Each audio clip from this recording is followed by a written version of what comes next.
Test 1, 2, 3. I think you should hear me, right? Or not?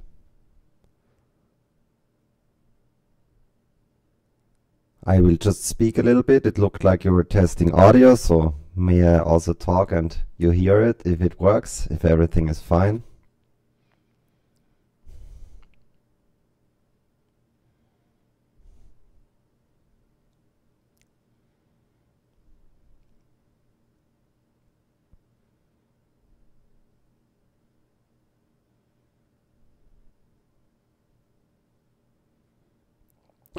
I will also ask that on WhatsApp. Is the sound okay as well? Making sure now before we officially start in 15 minutes.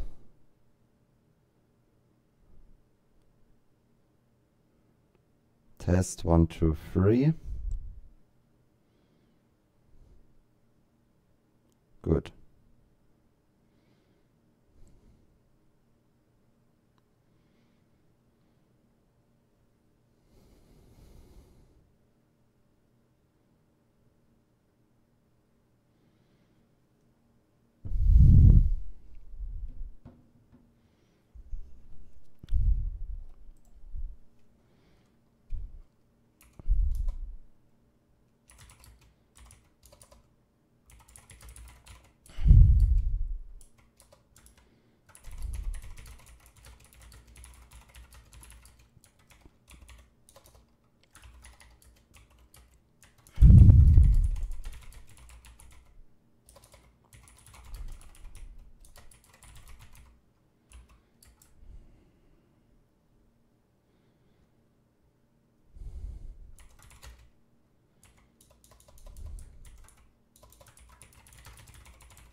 Alright, hello everyone. It's a pleasure streaming here on this poker site, and I will start the first hour with reviewing some of the hands. So I would say let's just jump into it. What do we have here?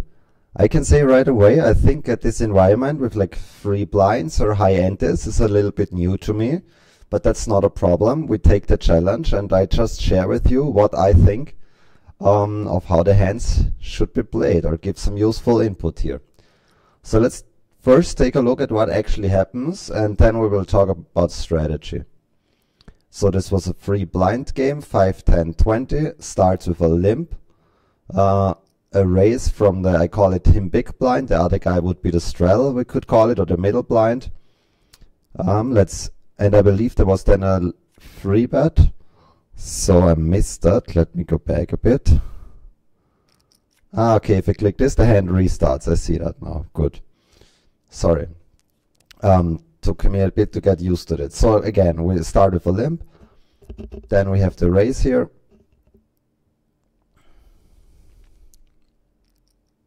Free bet. Call. 6-3 deuce. Bet.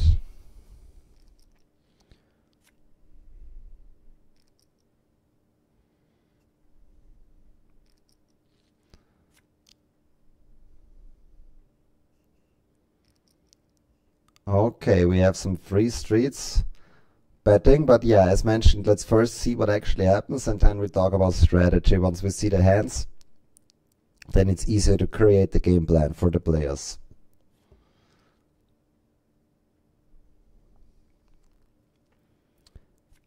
Okay. Oh, wow. Looks like a bluff went through. Now, given that we see the hands, it's very more interesting. Ace 10 started with the limp. Pocket 9s made the ISO completely fine. Let's take a look at the size maybe, if we think it's too small. They're pretty deep here, so I think that the isolate here should be bigger. Something like closer to 180, even like 160. I think you can make it big, but as mentioned, I'm not that used in a free blind environment. Ace 10 made that and the free bet, and he continues on the flop. It's fine, I believe. Pocket 9s makes the call. I think that's the only option. In position, you don't want to raise much. Even though Pocket 9s feels like a hand where the raise creates a lot of protection, and there are many turn cards that are not so good for you. But as an in-position player, you mostly want to act very passive. So I still think that the Pocket 9s, that's basically the only way to play the hand. Calls on the turn again. And then the third barrel. And, I mean, this is tough, you know, because this is a very small bet, a third pot bet. So you could argue, well, with getting such a good price, you kind of have to call. So I'm pretty confident that technically, in the solver, you would have to call here. But then on the other hand, this looks very, very value heavy, right? Like, who is bluffing that line? We have an SPR on the river of like 0.8, a little bit less than the pot left. So if he really had a bluff, why wouldn't he just go all in? Why like this third pot bet? I don't know, honestly. Like, now we see in it that he had ace 10. So the credits for this move, but yeah, it's tough. And I can even see this is Ben Spee, or at least the account, so account name. Honestly, it's tough. As I mentioned, technically you would have to call. I'm pretty certain about that. But yeah, well played for the ace 10. Let's take a look at the next hand. I go back here. Here we go. Okay. So here we have an entry only game. This is very interesting. I've never played this format. So as mentioned, we will first take a look at what actually happens, but I believe pre-flop you can also limp in quite a lot in such an environment, but the raise should be fine. Like, there's no problem with raising, I believe, as well.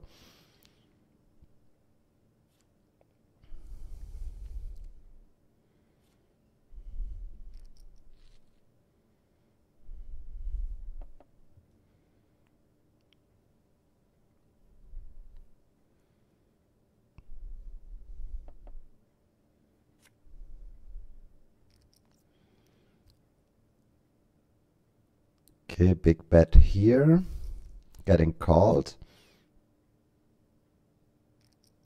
And then the all-in. I'm already very curious. Not the best run out. Ace-6 and King-9. Wow, some loose action. Now that we know the hands, let's take a look at them and take a look at the game plan together. So, what happened? Ace-6 posted to blind. It looks like the first hand, not a big deal. Okay, we start the action with a raise. And honestly, I believe Ace-6 is a fold right away. As I mentioned, we have a very high ante environment. But even though it's not the structure that I'm used to play, it looks very loose. Ace-6 offsuited in the hijack. So this player wants to see flops, wants to play, but I think it's just a fold pre-flop. King-9 suited is a reasonable free bet here, but he might also already have picked up on the tendencies and does it even looser, because it's also not like mandatory to free bet King-9 suited there. As played, King-9 suited makes the c-bet. This is a good board for a free better. You have pocket jacks, pocket queens. You kind of have all the strong hands. Oh, he did not c-bet. I missed that completely. Personally, I would like a c-bet. It's a pretty good board for you as a free better. Of course, the other guy could connect, but you have the advantage here. You have kings, aces, queens, jacks. So I would c-bet probably every time, close to. And as played on the turn, it's interesting because this screen name starting with Alien, he turns his hand into a bluff. Once you are in this situation, I believe you are happy actually with a check down. You just hope to maybe win with his ace king. So game plan on the turn is check, check, check, check. But he actually decides wants to bluff his hand and maybe get to fold pocket eights, maybe get to fold a 10. I'm not sure about that. And then he even follows through and goes all in here. But honestly, I just don't like it, because look at how much was in the middle. 4,200, and he has only 1,000 left.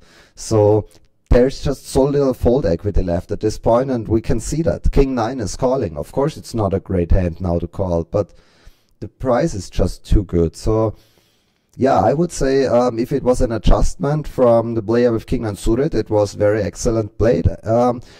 Pre-flop, going for an aggressive isolate against a player where you know he might be a little bit too creative on the flop, and you get chips in a way that you normally wouldn't get them. But as I mentioned, I would personally c-bet the flop. I think it's just a very good situation to do that. Okay, next hand.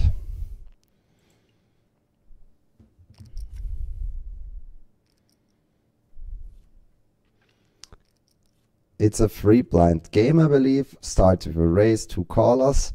I will speed it up a bit. The first run only when we look at the full hand before we discuss it.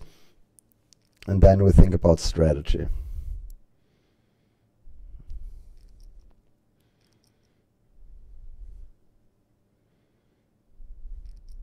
Oh wow, lot of action here.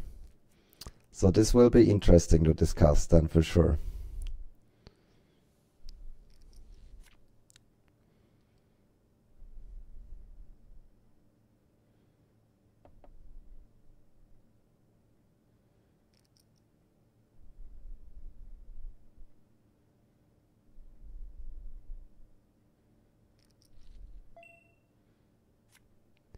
Nine, 6 suited and 8, 7 suited. Okay, and pocket aces. Wow.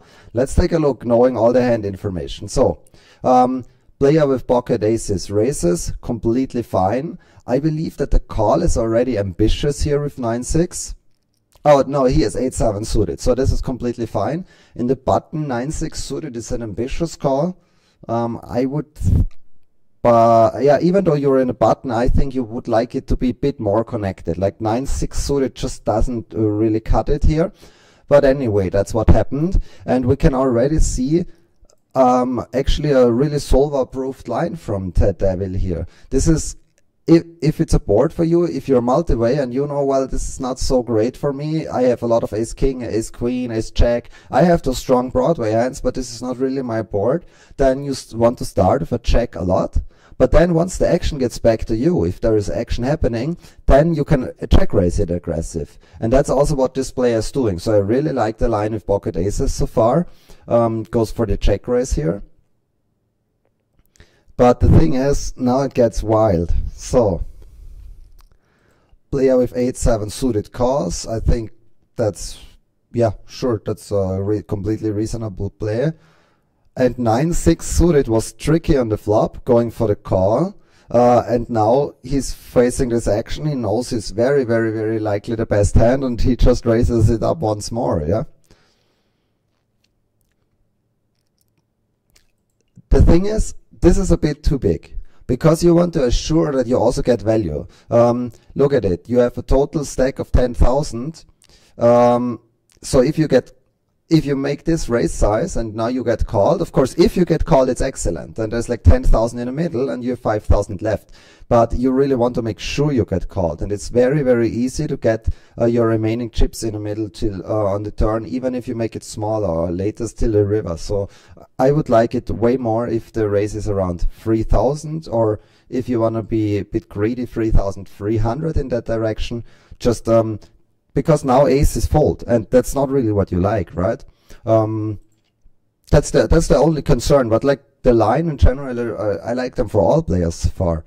And he is now, wow, damn, there's now a lot of action. I started the hand with a check, face 2 actions, I raise, and then I get a call and a re-raise. So he just figures out ace is no good here, and he lets it go.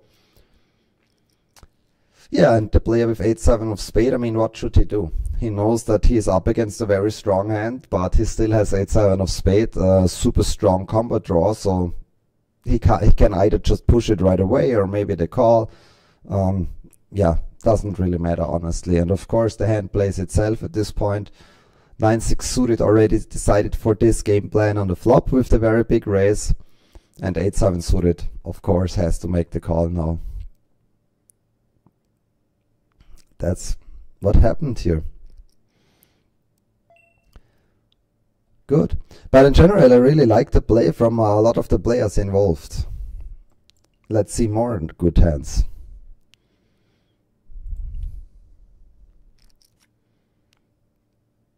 Okay, what is happening? This is a high game, 25, 50, 100.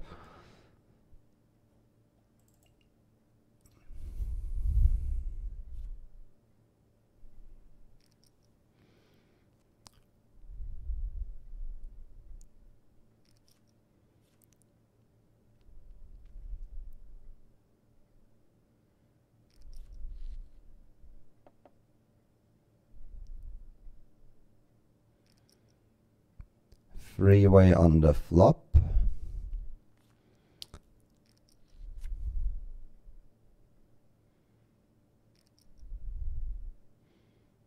Interesting, interesting.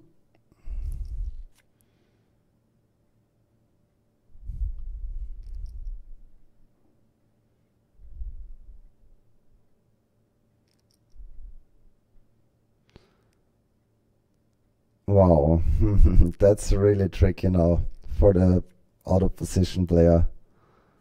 Ace 10. Okay, let's take a look at it knowing the whole card so we can come up with a game plan for everyone. Ace 10 starts with the raise. I believe he started the action, or was there any action beforehand? I don't think so.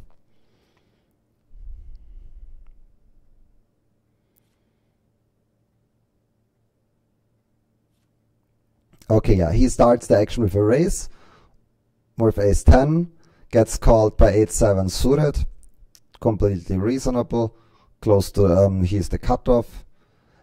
Now that I think about it, in a free blind game, is the cutoff a little bit weaker than in a normal game because there are more players to act? Probably, but still, you're in position, you're deep, it's a good hand, call is fine. And this player has king jack of clubs, decides to call. I think he could also throw in a free bet. King jack suited is a strong hand, but the call is surely reasonable in my opinion. So everybody got something. Ace 10 versus king jack suited.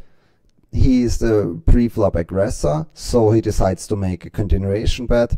Size also looks fine. You can also go smaller, I believe. So in multi-way, the advantage of going small is that you punish the the middling player in a very good way, because let's say you bet small, third pot, then the player on your left, he would get a very good price and he would want to continue a lot of the hands, but his issue is he doesn't close the action. So let's say he had ace queen. If he called and he sees a turn right away and he's in position, he might go for it.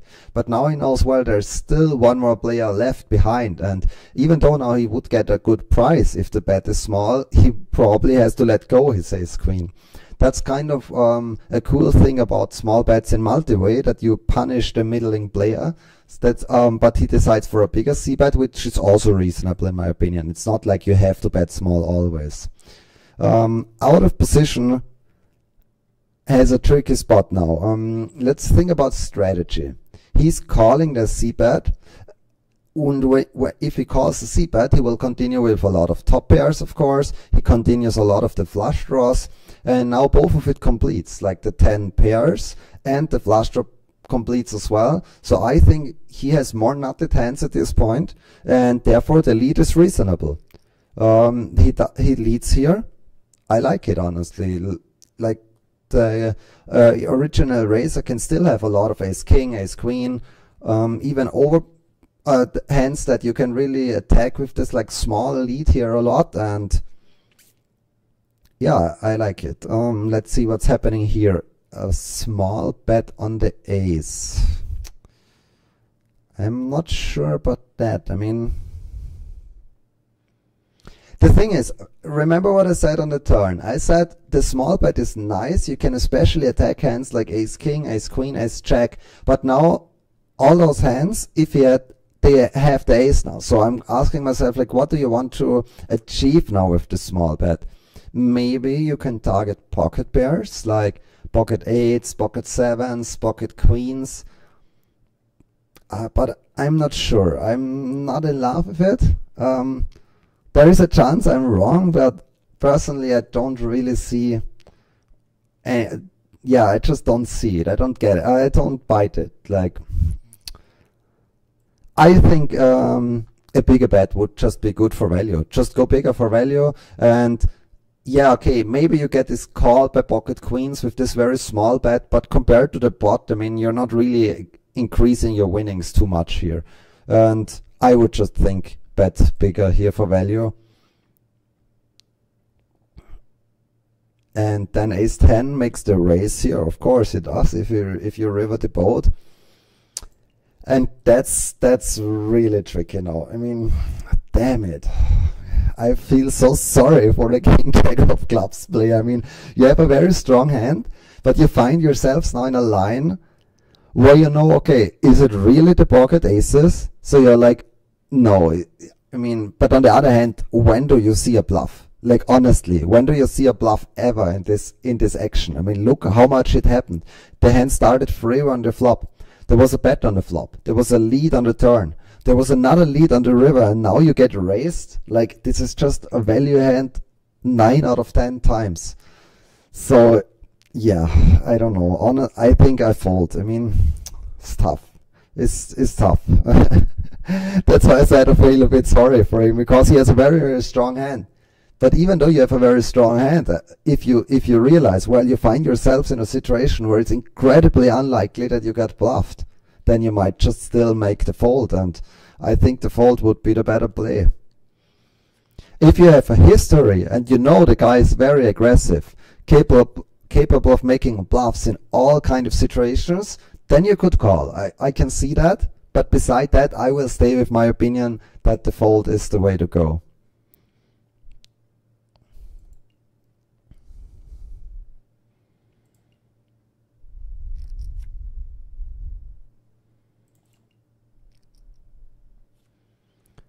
We have the free blind game here.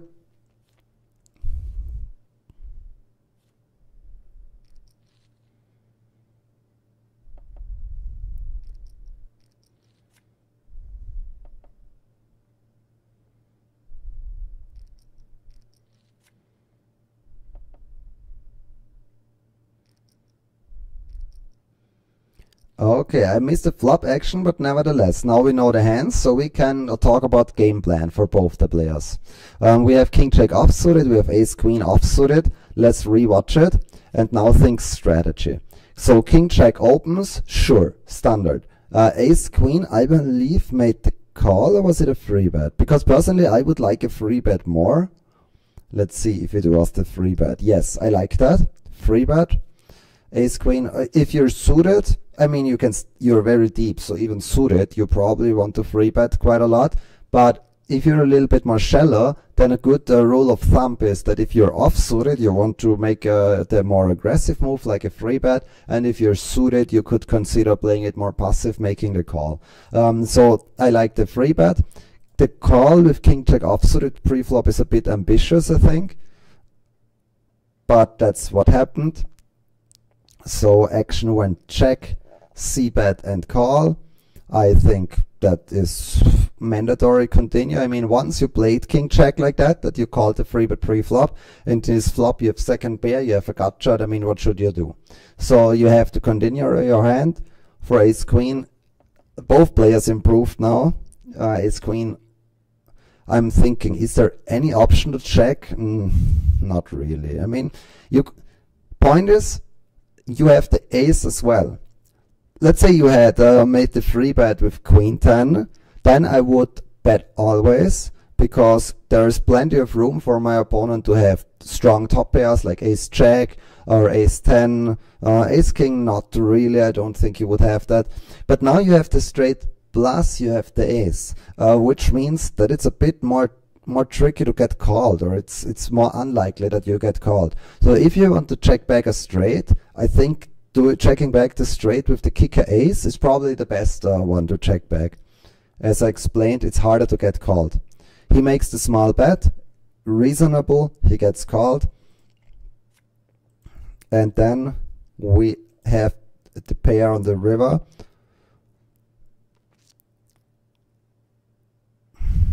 Yeah.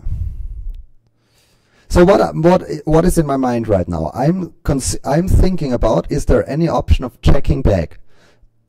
For some of you, you might think, well, I have the straight, but still, it's a bit scary. Let's rethink the hand. What happened? There was a free bet. There was two streets of calls happening. So what weaker hand should call you now? That's what I'm asking myself. Do you target, what you target is getting called from like hero calls, like ace jack, for example. If this player had ace jack, ace 10, you try to get him to hero call, just not believing you. But don't forget, if you have the ace yourself, then it's a way more unlikely that your opponent has ace jack or ace 10. So what is it?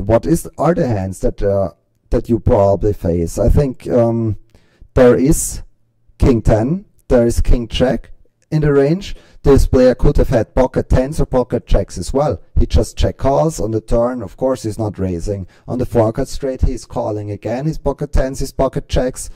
And now he has the board. Or he just has a straight, a hand like queen jack, queen 10. So honestly, I think this is overplayed. Now, after we broke down the hand, it turns out that you cannot bet ace queen for value here.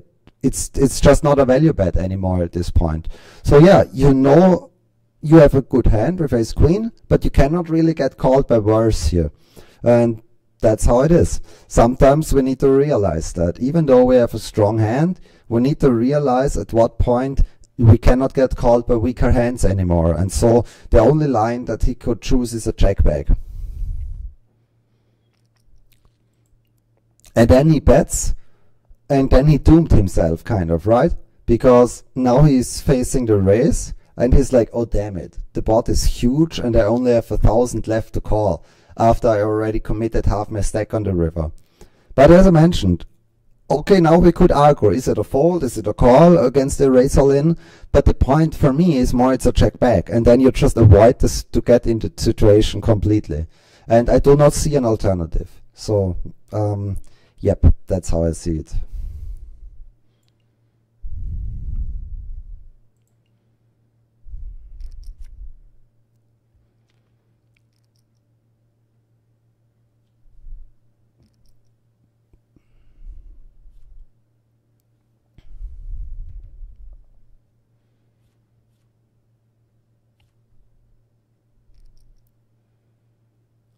Okay, big hands clashing against each other maybe. Was an open, was a free bet. 4 bets from the original raiser. Call.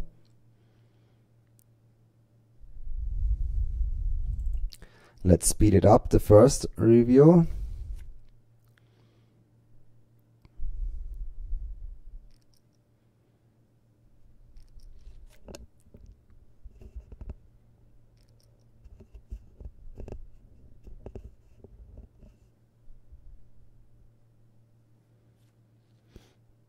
Okay, let's take a look at the hands. I'm really curious. Oh, wow.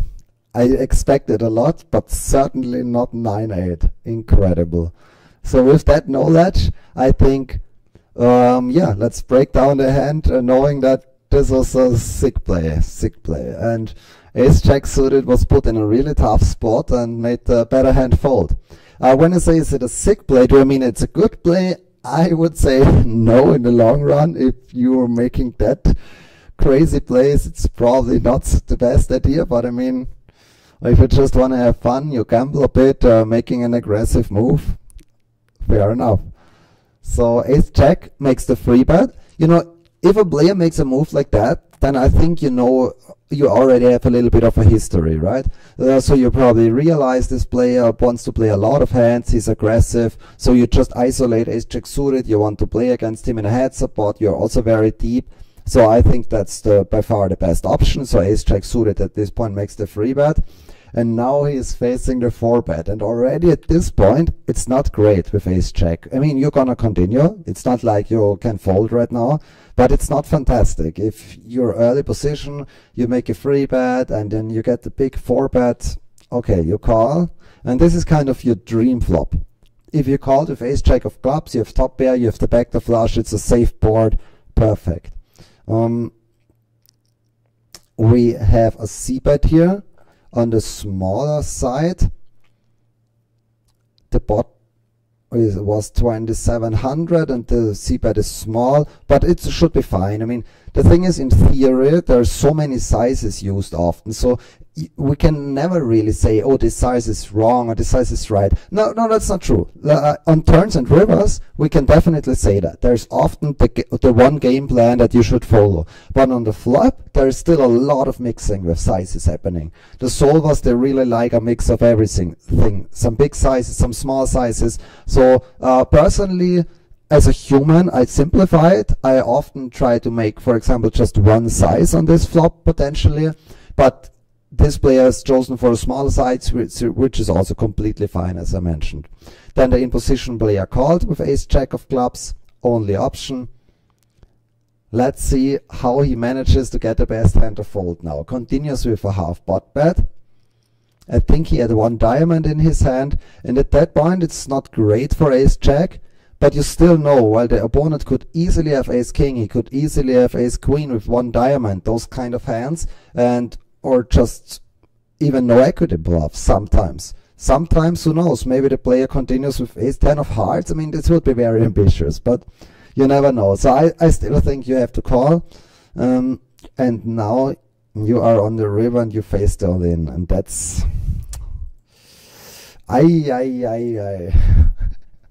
For us it's easy. We know that he gets bluffed, right? So we can say, if you know a player is so aggressive and loose and capable of those plays, maybe you just need to press the call button. But if you purely think about hand strength and where you are in your range, then I think the fold is good, because you call on the flop. But I mean, let me reconsider that. Where are you actually in your range? You make the free bet and then you call the 4-bet. You have pocket jacks in your range, for sure. You could have the both. You could have flushes, for sure. Ace-king of diamonds, ace-queen of diamonds, ace-10 of diamonds, king-queen of diamonds. So there are many flushes that you could have. There is only 1 both that you could have. And beside that, you will have the jack, ace-jack or king-jack suited. So you're not that high in your range. I think that you normally can fold this against the all-in here. Would I fold it now? I call it, honestly. I call it, as I mentioned, because of the history. if this player was playing tight all the way, and now it's the first time he makes a move like this, yes, I will fold. But I do believe that there is history. If you see somebody who goes for an open early position 9-8 and 4 bets, then you must have seen other very aggressive hands. So for me, it's a call. Player adjusted. He makes the fold, and credits to the 9-8. I mean, if you play like this, if you decide to play maniac this session, make moves, then you need to follow through as well. It worked. Yeah, I like it, even though I wouldn't play it myself this way. Okay.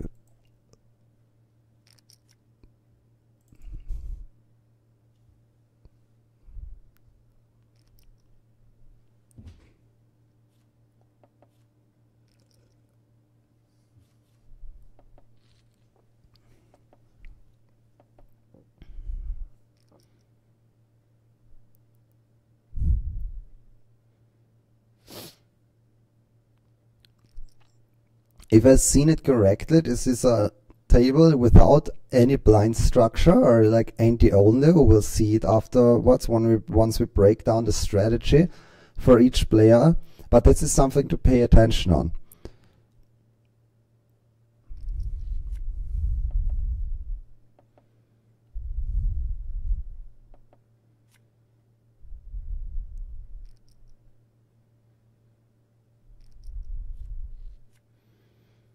Wow. Okay, let's take a look at the game plan as a whole. We had the players involved are the check free, the 7-free, and the pocket kings. Now, with that knowledge, let's go into the hand. No, I was wrong. It looks like there is a blind structure, 5, 10, 20, but nevertheless there's big ante somehow, because there's so much money in the middle. And if that is the case, if there is so much money in the middle, then I think open limping is part of the strategy that you can use here. But it looks to me that this player didn't open limp. It's maybe his first hand and he just posted the blind. The pocket kings open limped, I see. I believe it's reasonable, as I mentioned, because of the structure with high ante, so there is a lot of limps happening. So with pocket kings, with the check free, with the 7-free, those are the hands involved. What about a game plan? This is a very tricky territory about having a really good game plan, because we are 4-way, and let's be honest, nobody really has a clue what to do 4-way. I'm talking in a solve equilibrium, right? In a perfect world.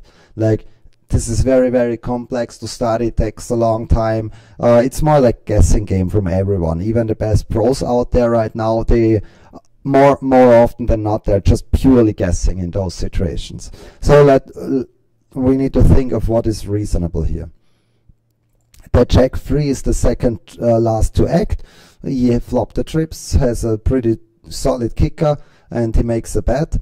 I mentioned in one of the previous hands that multi-way, there's benefits of using small bets. You punish the players in the middle a lot, so I think you could consider a smaller bet here, but I have no problem with this bet size either. And we already know the player next in line has 7-free, and I think I was going to say that call might be the main line, but on the other hand, it's not so likely that any of the other player has strips. I mean, we should not forget, this player here, this is important to pay attention on. He didn't limp by making a conscious decision, I limp. No, he posted the blind. So why is it so important? He can have trash hands like 9-3 offsuited now. It's not like he's seen his hand and he decided to limp.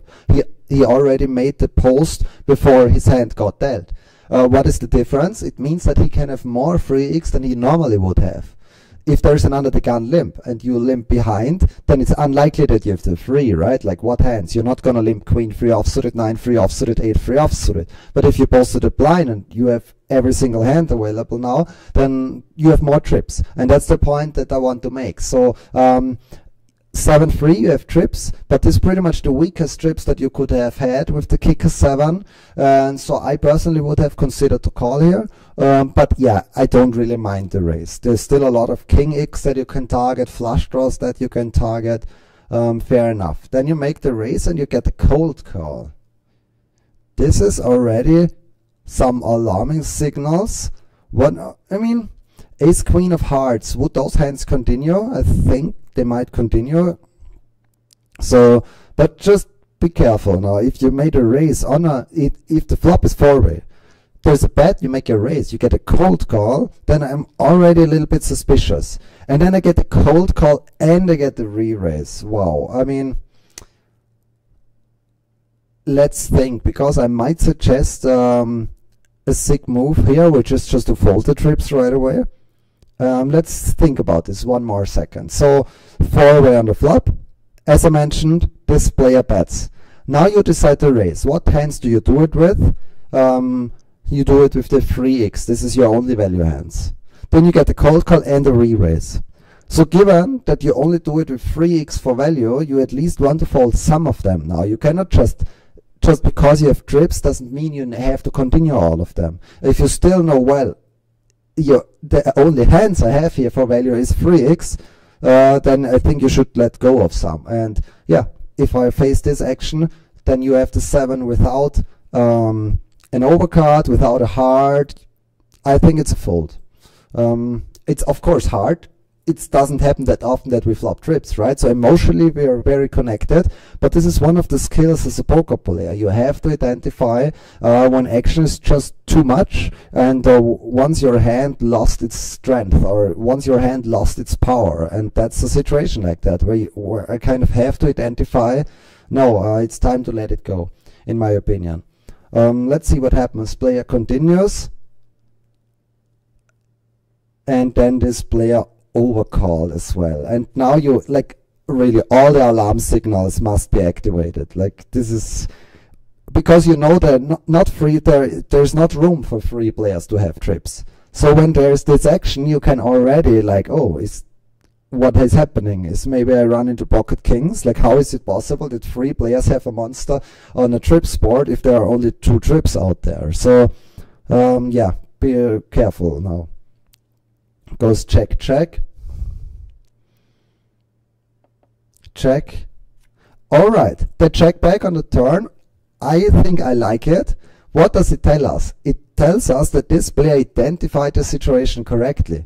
He realized that there must be monsters out there, or at least there's a high chance for monsters being out there, and that's even though he had the trips, he's checking them back. And I like that. I really like that. He's like, okay, let's see what happens. If there's a big bet and an all-in, then I just easy fold my hand. And so that's very good played.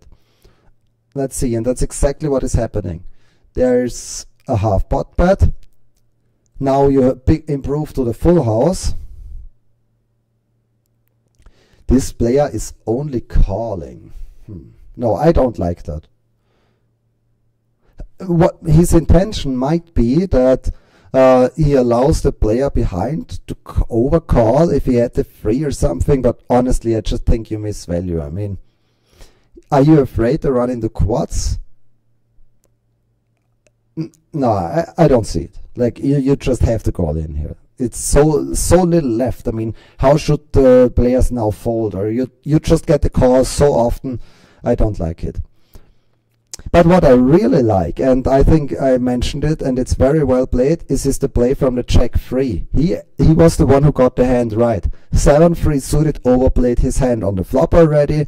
Check 3 identified it correctly, that there are monsters out there. He checks back on the turn, folds the river. So a lot of credits to this player. It's not so easy to fold trips with a strong kicker. He lost the minimum.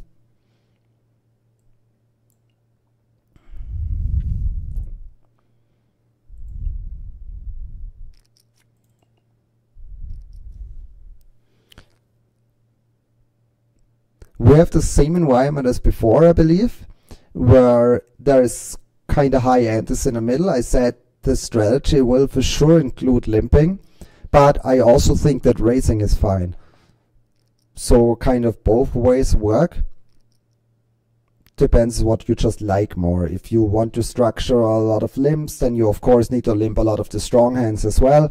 If you want to raise more, it's fine as well. Maybe you want to do it depending on the table, what works better, if you want to raise a lot or if you want to limp a lot. Okay, we have some high action then on the run out. Pocket 9s versus pocket 8s. So now that we know the hands, let's think about it, if this is just a cooler or if there were some strategic options for either of the players to make a different outcome here.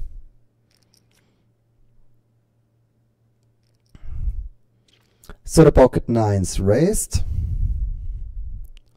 All good, of course.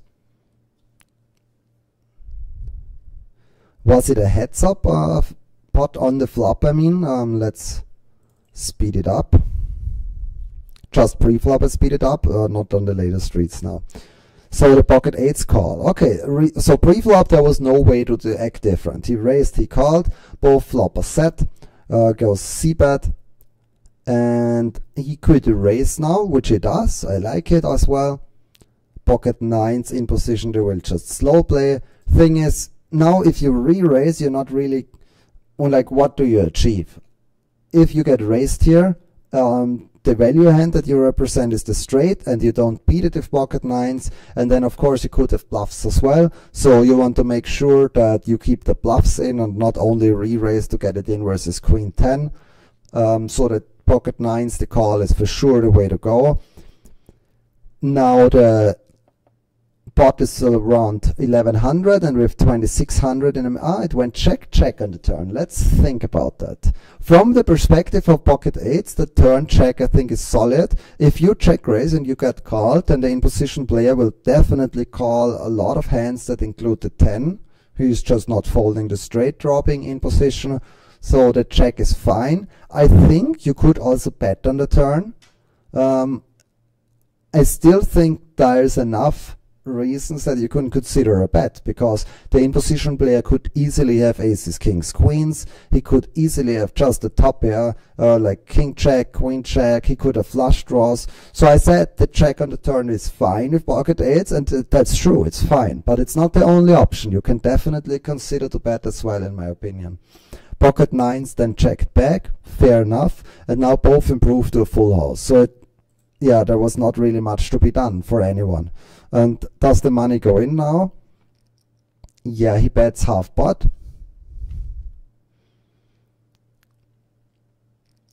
And now we have a raise. And I mean, I'm a bit afraid now that I have such a tight image in this stream, because I said a lot about folding the rivers so far, I believe. And now I'm just thinking, is this another spot where I'm saying, even though you have a boat, you should fold? Let's not make it that quick, the judgment. We need to think. On one end, I could talk about, in theory, what you need to do. And I believe if you have pocket 8s in theory, that you have a call. Do you have check 9 suited, that you check raise the flop, check the turn, and then you have the boat. So you could have stronger hands, check 9 and so, but anyway, you're still very, very high in your range, right? So in theory, it's for sure the call. Like, there's no way out. But what I am thinking now is, do you get bluffed in this line? Because the 10 is not raising you. So it's not like a weaker hand is raising, right? This player is polarizing between having a stronger full house, or he has the bluff. Either check 9, check 8, pocket checks, I mean squats happens, pocket 9s. Is there any hand that you beat that he wants to raise for value? I'm not talking about bluffs, of course you beat bluffs, but value. And I just don't see it. What about check 10? Optimistic. The straight with the check blocker. No, it's not happening. So yeah, you face a very polarized range. But now, guys, be honest to yourselves. Like, how often do you see something like that, where the run out is scary, then it even pairs, you bet, and then you get raised as a bluff? I mean, when does it happen? Like, people are not that crazy in finding the bluffs. If a flush completes and they have a reasonable flush blocker, sure, they might raise you because they can represent something. Let's imagine the river is the deuce of diamonds. Of course, this player could bluff their ace-king with the ace of diamonds or the king of diamonds. They can represent a strong flush and they are not afraid to bluff. But what about this? I mean, the player checked back on the turn, now it pairs and he makes the raise as a bluff with ace-3 of spades. It's not happening. It's just not happening. And so, yeah, my summary of this hand is mixed opinions. In the solo world, very clear call. Pocket eights played it fine. But in the real world, you can ask the question, maybe I need to get away here. And I leave it up to you, what you want to do. I think both is reasonable. I really would not mind a fold here. I just give them the credit to have it. Or you could phrase it different. I do not give them the credit to be able to bluff here.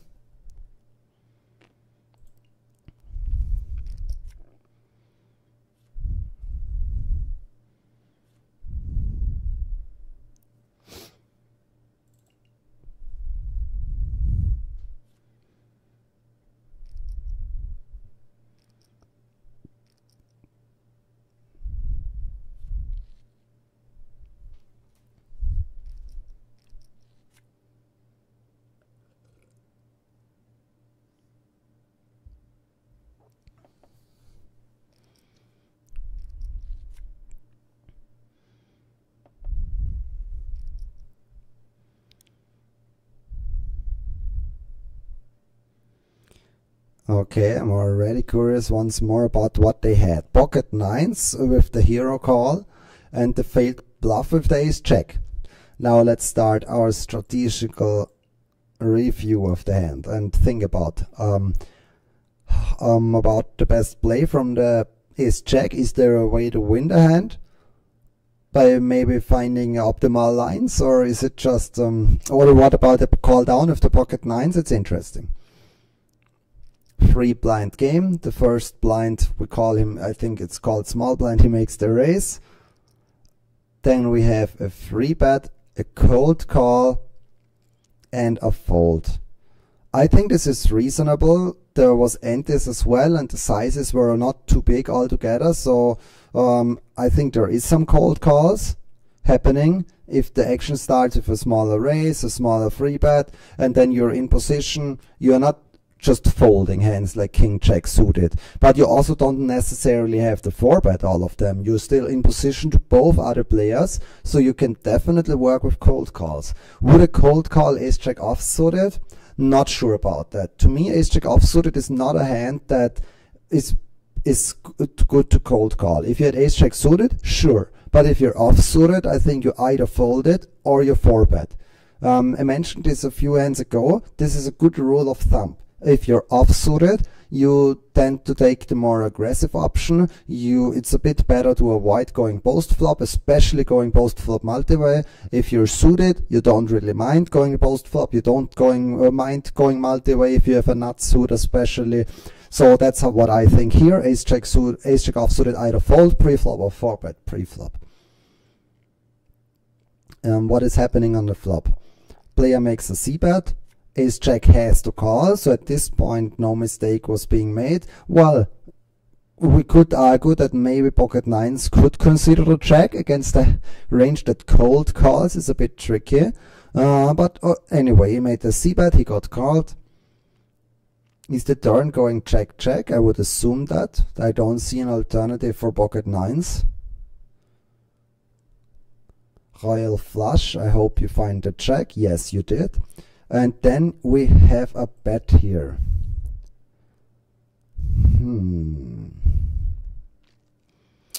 I have absolutely no problem with a bet. The reason I went into the tank is because I'm thinking about size here and what you want to achieve. Sure, the question is, do you polarize yourselves now to either have the king or you have nothing, or do you also want to allow yourself to bet a hand like pocket jacks if you played it this way, or what about just a 10? Jack 10 or Ace 10? And that's the question. If you answer this with like, oh yeah, I want to bet Ace 10, I want to bet maybe my pocket jacks, I want to bet Queen 10 sometimes, then going small sizes is for sure the way to go. But if you're like, I either have the king or I have nothing, then you can consider to up a bit in size. And let's not get stuck here. I think I would at least consider a bigger bet, but I think it's still okay as played. I also just realized that in terms of stack, it was not that deep, so the bet size is probably fine. And now, what happened on the river? I know that the pocket nines made a hero call, I believe. Okay, he's going for the third pot bet here, and I do not like that. No, I disagree here. If you bluff here, then you have to pull the trigger, because you would also play the value hands like this, right? On the turn I said maybe you have a hand like Ace 10, Queen 10, but you wouldn't bet. You would never Queen 10 bet now. That would be a massive overplay. So if you bet, you have a king. There's no other way, like for value, of course we're talking about. And if the pot is already 1,700 chips and you have only 1,200 left or 1,300, then you just go full value. If the king, you just pull the trigger. And sometimes, okay, it happens maybe if you had, for example, king jack, that your opponent had king queen, whatever, but it's a very strong hand. If in a scenario like this, there's not so much, there's already so much in the middle, you have a little bit left, then you just go for the maximum. And that's why you have to play the bluffs in the same way. If you would go in here with your king queen, with your king jack, with your pocket threes, with your tens, all those hands you would go all in with, so you definitely have to go all in with your bluffs as well. And so if I continue the hand now and you see the pocket nines being called, then I would say well played. From a theory perspective, of course, pocket nines is a very loose call, but as I mentioned, every single value hand is going all in. So if you are in the situation now with pocket nines, you need to ask yourself, what is this even, like, what is he doing here? And if you think, well, that does not, I just don't give you any credit for a value hand because you wouldn't choose the size, then what else should you do? You have to call here. And he did that. It's easier for me knowing that he has the winning hand, saying it like this, well, you have to call. But honestly, I really think in-game I would have done that as well. It might feel tricky in-game, but it's such an obvious situation where you go all in for value that if you make this size, you just don't have anything. And he was just afraid to pull the trigger and to risk everything with the bluff, and that's kind of what it was. So royal flush, you played your pocket nines very nicely on the river as well. You picked up the read here on the bet size that it doesn't make sense. And for ace jack, I can say next time you need to have more willpower. So if you play a hand like ace jack offsuited like this, then you need to be willing to just pull the trigger here, go all in, and then it would have worked. There is no way that pocket nines call against the all in. So you could have won the hand.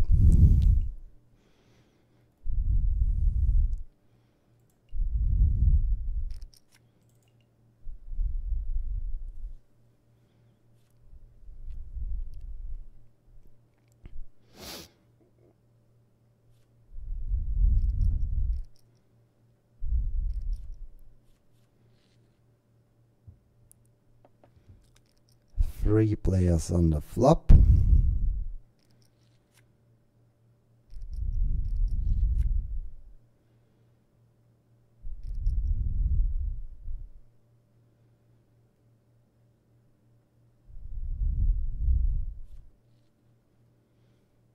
Okay, let's take a look at, oh, what happened is that the worst hand won. So let's see, what do we think about that? I didn't see the third hand, but it might not have been too relevant because the third player who was involved on the flop, he folded, and it only went heads up the turn and river.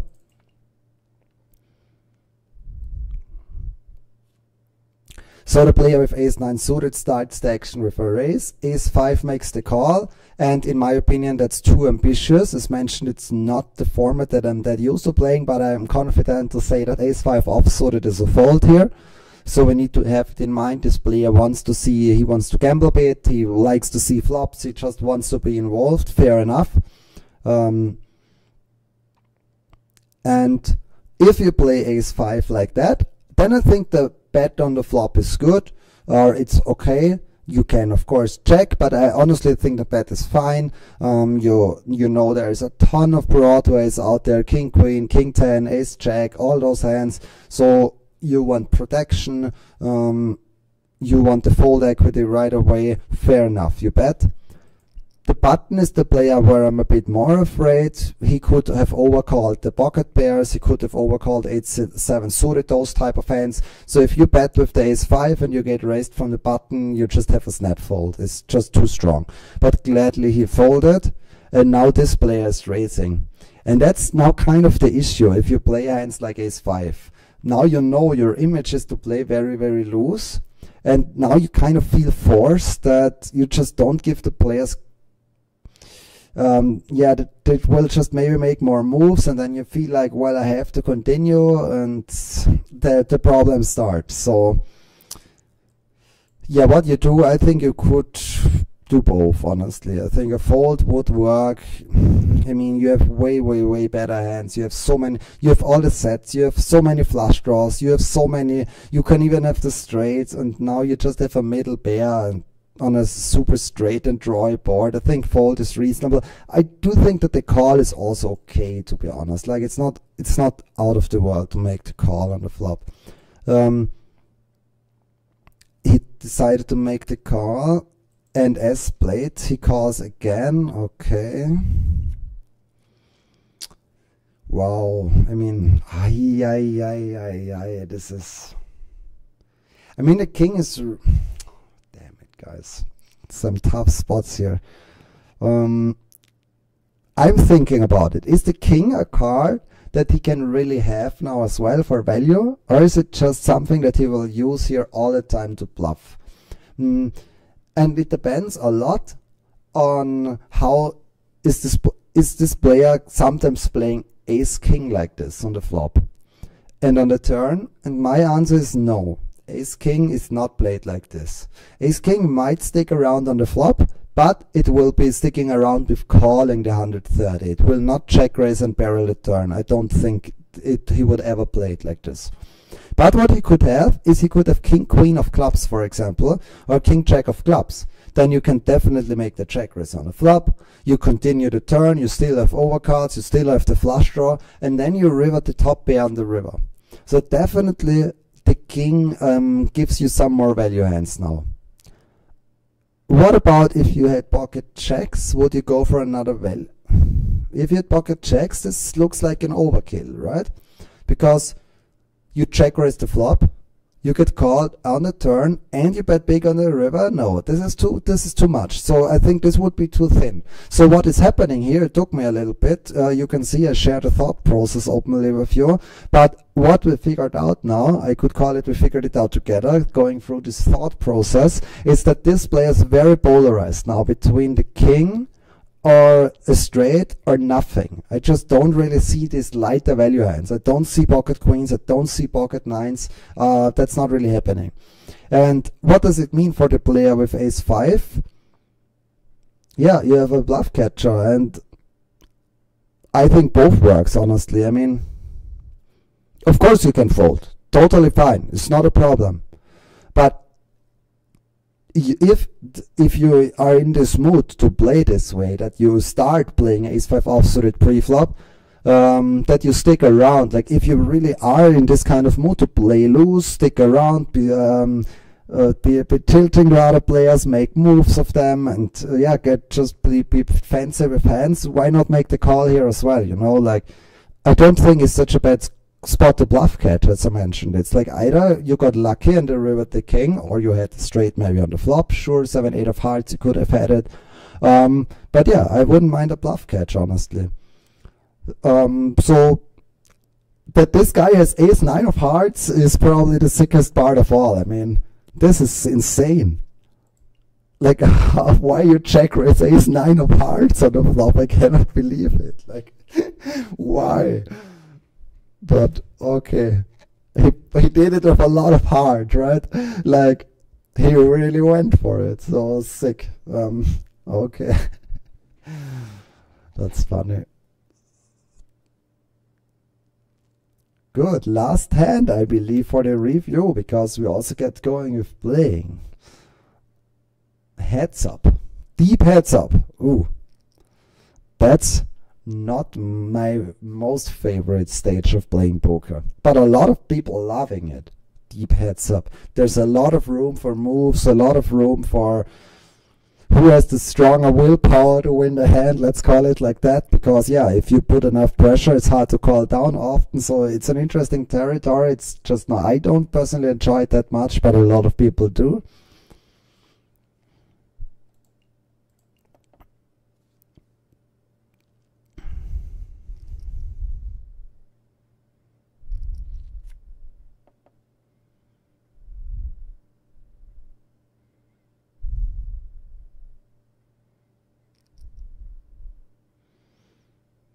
Okay, I'm already very curious, like this run out. King, oh wow, we got called by ace-3. Okay, let's review this hand critical from both players' perspective. We know we have king 9 of spades, of clubs. We start with a raise. Sorry, I replay it again. Isn't the raise very big? Ah, we have so much antis. I see that now. Okay, okay, all reasonable. Seems like a normal size raise with having so big antis. So king 9 of clubs makes the raise. Ace-3 of hearts makes the free bet. Should be reasonable, even though I believe maybe call is the better move. But yeah, why not make the free bet? And then king 9 of clubs sticks around, of course. Ace-3 suited c-bets. King 9 has the gut shot, has the backdoor flush, has the overcard, is not going anywhere. And at this point, well played from both, I believe. So, okay, I'm thinking, sure, you have the free. You could slow down and try to go for showdown. You know there are hands like king 9 or so, but it wouldn't be crazy to continue as well, I believe. If you played it like this, maybe you want to bluff your hand at this point. And the cool thing about something bluffing a hand which actually has something is that there can be runouts where you, for example, decide I cannot pull the trigger now, I have to give up. Then you could even win it at showdown. For example, let's say you bluff your ace-3 now. Your main intention is to bluff it, or just get to fold hands like 10-8. Yes, technically you're ahead, but it's very hard for you to get the showdown, right? If you check, your opponent bets, then you need to bluff catch the river as well or so. So even though you might be ahead against a hand like 10-8, it's actually very hard to get the showdown. So there are merits for betting it, and if the button had a hand like ace-10 of diamonds, for example, he's calling you and then goes check-check on the river a lot, and then you might even win. So I just wanted to throw out this concept here that you can even bluff with having small pairs sometimes in spots like that. As played, player went for the check. What is the button doing here? He makes a bet. And now I think that's a bit of the issue that I said. If you check, I mean the check is a completely fine move as mentioned. But then you will face a lot of the bets and you know you could be ahead, but it's so tough to get the showdown. And I think that it might just be a fold on the turn right away. Even though you have a pair, I don't think it just, I'm not sure about that, honestly. Personally, I would have folded. I hope it's not too tight, but I would just have folded the turn. Sure, you know that the opponent could have 10-9. He could have king 10. He could have king 9. We know there are the bluffs out there, but it just seems questionable if it's bluffy to just call down like that. And then on the river, I mean, this is insane, the call down. We have another big bet. The river is not too good for you, honestly. You're not that afraid of like any 6-7 straights or so, but the diamond is just not great, because we could have easily had king and 9 of diamonds, king 10 of diamonds, 10-8 of diamonds, 10-9 of diamonds, you know. So some of the hands that had straight draws and gut shots, they also had flush draws. So some of the bluffs are now value hands. So I would say it makes it a bit worse now to call, because your opponent has a bit more value hands, but he just goes for the call, and sick. I mean, for me, it's to lose. My judgment is that the play is to lose, but this time it worked, and I mean, yeah, he just didn't give his opponent any credit here. Keep in mind that when I talk about this hand, I don't know the history. There might be a lot of history, especially in heads up. Nuances are important. Like, is this guy bluffing a lot? What about big sizes? Is he sometimes value betting with smaller sizes? So there's a lot of additional information that I do not have available here. But for me, my judgment would be that the King 9 played the hand very good. It didn't work, but it's well played. And the Ace 3 made a too loose call, very ambitious call, but this time it worked. So I would say, yeah, Button played the hand better, but he still lost the hand. That's how it happens. And I believe I'm jumping now into playing myself.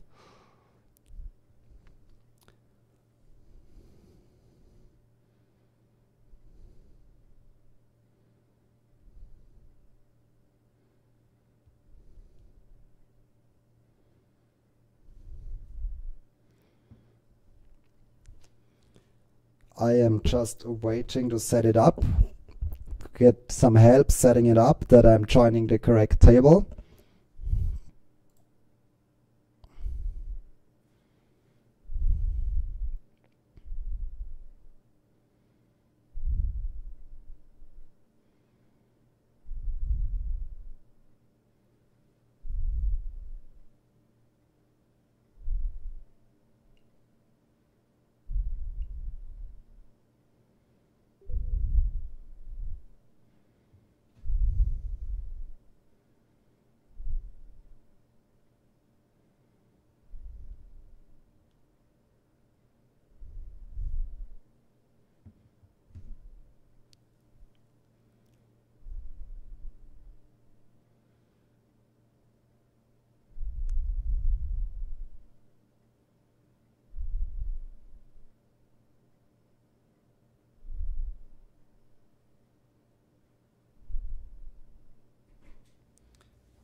All right, I'll be back in around 2 minutes.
All right.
Alright, I'm waiting for players, so if you want to play against me and have some fun on the tables, join me now.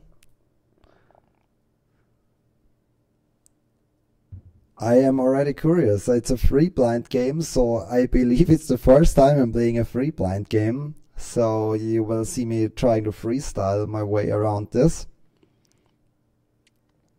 But I think we will have fun.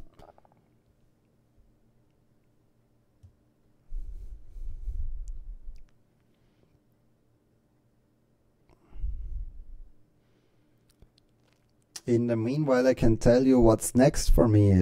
So I will play here on this very cool app today and tomorrow, and then I'll already be heading to Las Vegas for the big events. There is a 1 million one drop in Vegas, and I will play that as well. I already prepared for it a lot, and yeah, I'm really keen and excited to play such an event. That's what I wanted to share with you in the meantime of waiting for opponents. And I will not be nipping around. I can also tell you that we need to have some fun here.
All right, it looks like we start. So let me figure this out.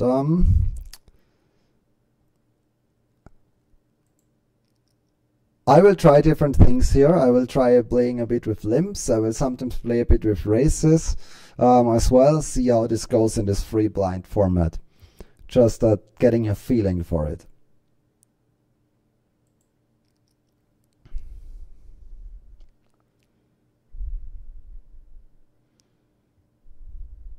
Okay, I think as long as it's heads up, I will be mainly racing, however. Otherwise, it looks like the pots are very, very small if we have those stacks. So yeah, going forward, my main line will be the race.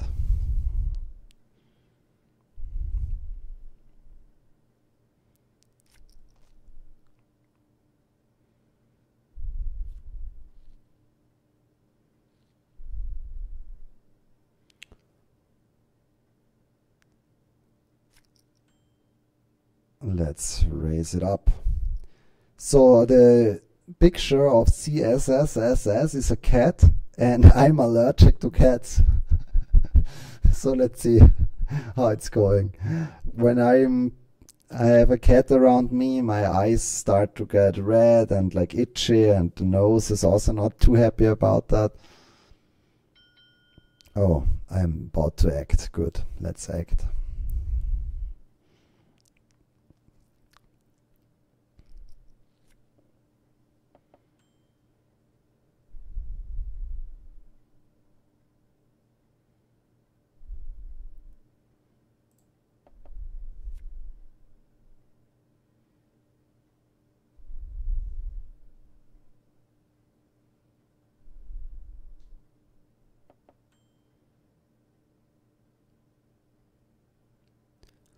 Okay, let's check. I don't have high hopes in this hand. Good thing is it would also not have worked if I bluffed at some point.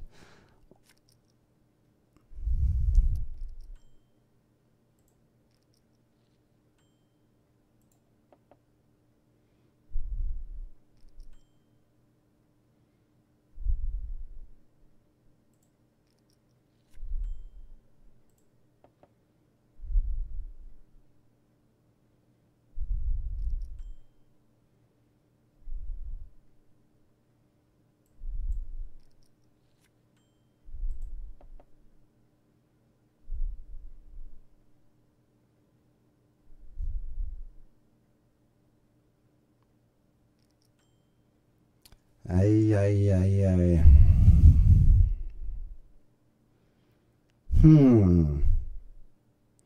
I have a bluff catcher.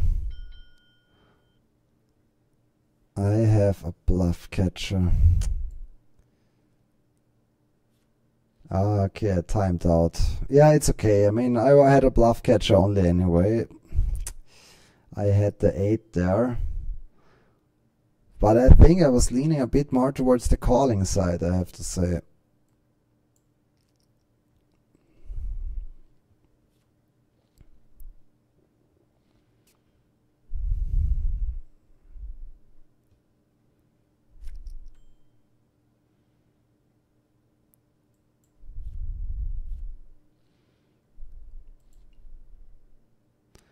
Expose cards. I wanted to show my own card.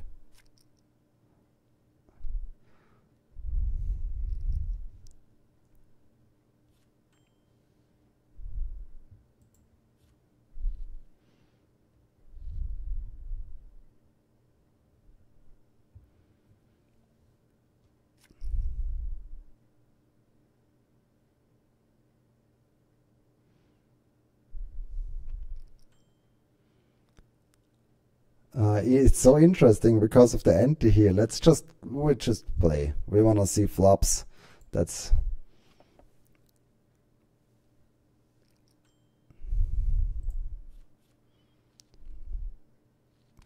see if the ante is... Yeah, okay, I can see that. Every player 10 ante as well, so the more players, the more ante in the middle also.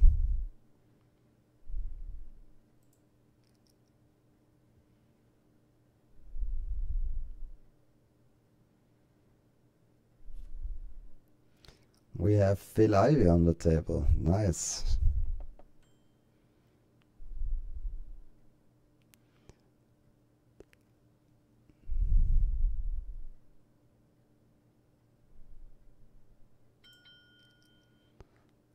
Every spot for me is freestyle because it's a free blind game. I am not too clear of a picture of like what the ranges look like from the middle person especially, so we will definitely freestyle quite a bit here.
I will play quicker. I just try to figure out. I can do manual bet sizes. I realized now. I wanted to check out on that. Not gonna think too long every decision. Let's win it by a check, okay? Yes.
Good. I think I know everything about the software now.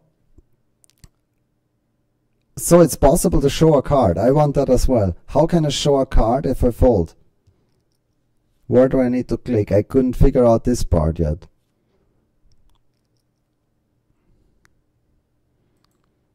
Ah, I think I see it now. If I click on one of the cards, I can show them. I like that. Cool.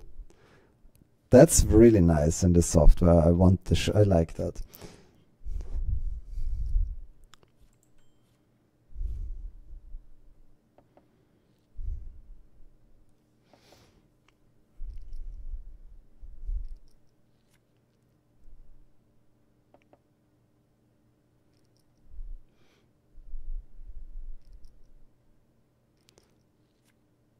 Now I'm curious. I hope I see a showdown. Check call, turn check, raise. Ay, no showdown. Oh my god. Oh, sick. Okay, we know what to expect. This guy is up for playing poker. I like it. Oh my god. It was a paired board, it was a free flush board, and he just went for it. Oh no, and I need... should I really... Oh my god, I crying fold. I want to play with him, but... God damn it. My hand king 10 offsuited. I felt like... we didn't quite make it.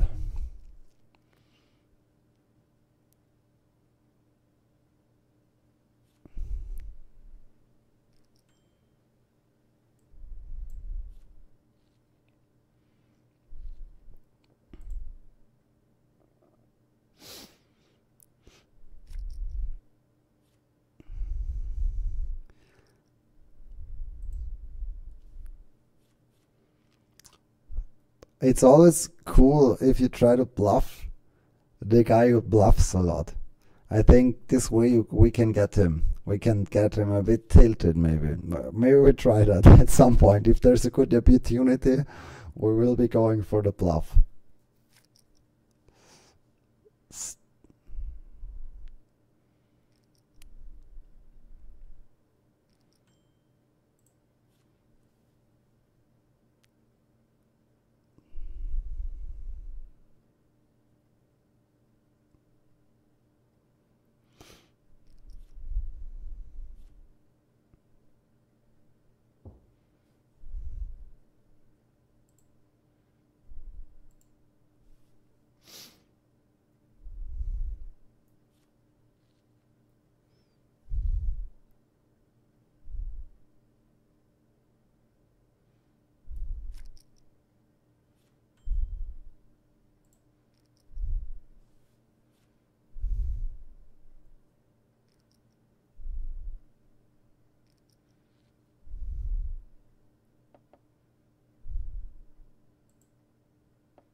I need to be patient. So far, the hands really didn't allow me to play much, but we will get there.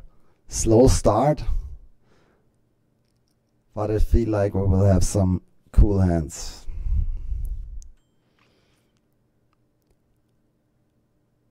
There's so much in the middle, but it doesn't quite make it. The queen free offsuited.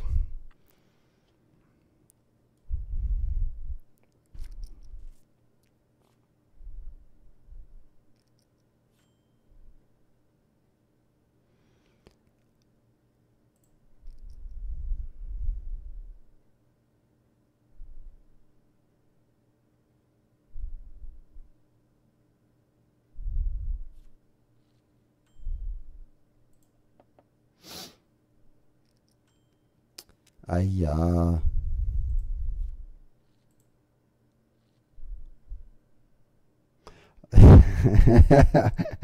I show the deuce of spades, he shows the three of spades. Okay, okay.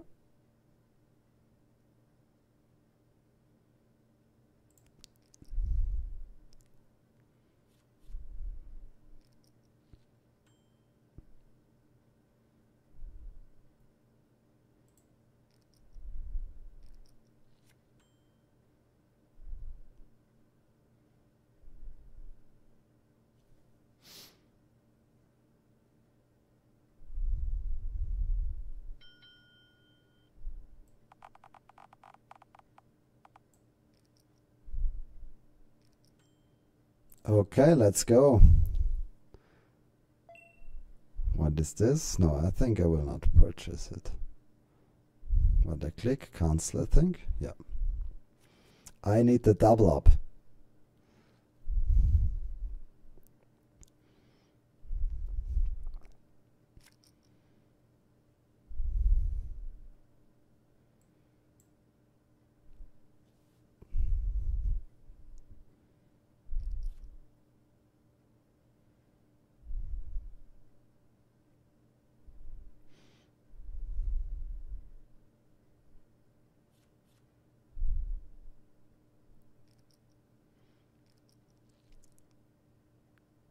Classic flip.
So my friend Phil Ivey over here, who made the very sick bluff, he folded every hand since, I believe. So now I'm unsure.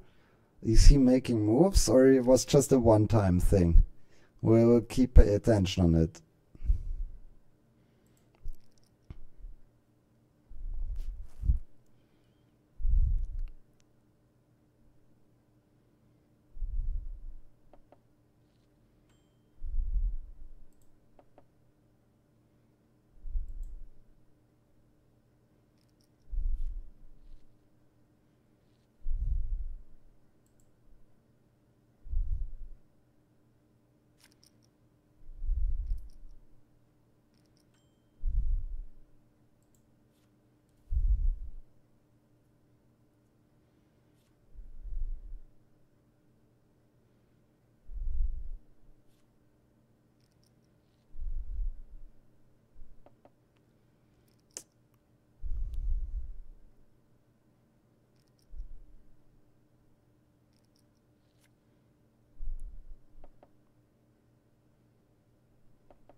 Check raise on the flop, check on the turn. King, okay.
Maybe I should have shown both hands.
Alright, let's play against my friend Phil Ivey over here.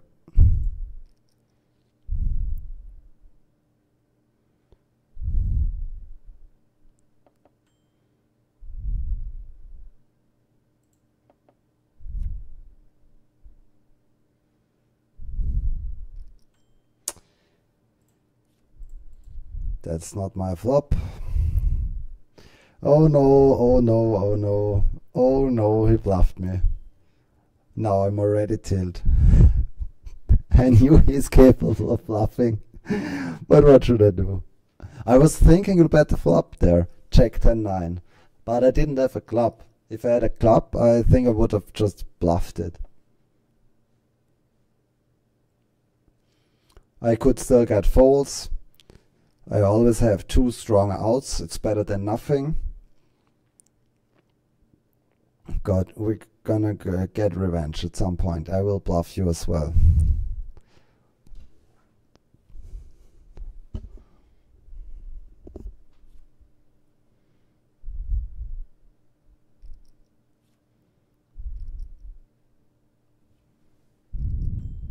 Oh no, such a nice hand.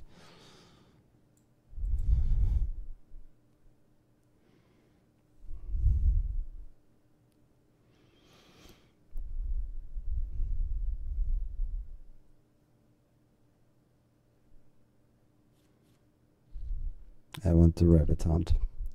No, I had two pair. Okay.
Okay.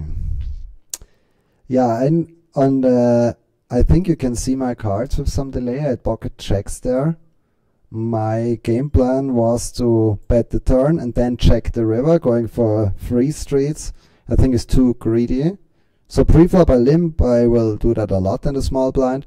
Then on the flop I made a check raise. I think he doesn't have that much king, so I wanted to continue bet for value. But then on the river I would have checked, and then it gets tricky, because if I check and he makes a big bet, then I think, well, it's tough if you look. I think I would have looked it up. I might have just called it down with the pocket checks. Didn't happen. I won the hand. Not bad.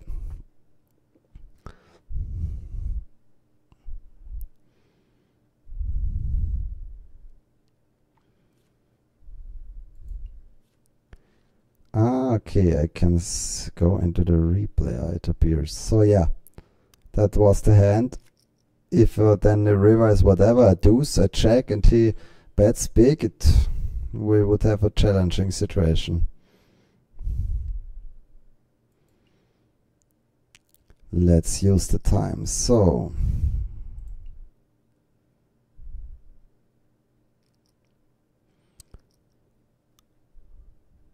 yeah, I think there are too many missed draws. I mean, there's all the 10-9, 9-7, 4-5, 10-7. They're just, oh, well, 10-7 doesn't call if I bet the turn.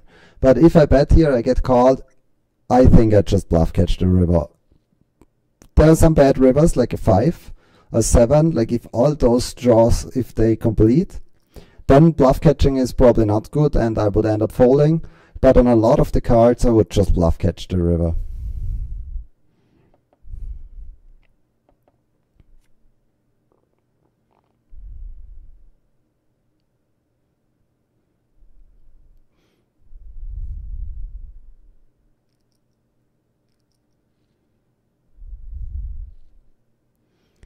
King check against pocket 5s. I want to see that in the replay afterwards if we don't have a hand.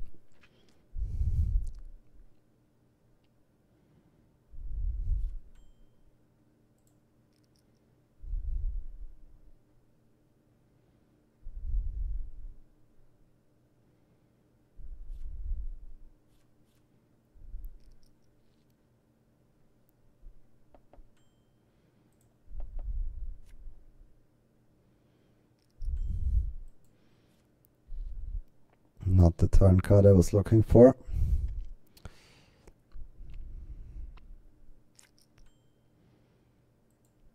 Good. So where is the replay? I want to see the hand.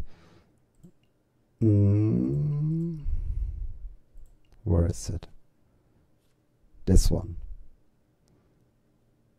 What happened here? Replay. Okay, a raise and a call. A bet and a call. Check, check. Bet and a call. Ah, okay, he didn't believe him with the pocket 5s. And he was kind of right in terms of he didn't give him credit for the ace. True. But it was an aggressive value bet. Let's call it like this. A thin value bet. He just went for value with the king check, and so he was ahead. Not afraid to make call downs. We have a mental note on that. But we still want to bluff him for sure. Or we need to bluff him once as well. So it's tricky. We need to pick the spot good, because he's not afraid to call down, as we know.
Okay, I hope you show your cards. I really would like to see your hand.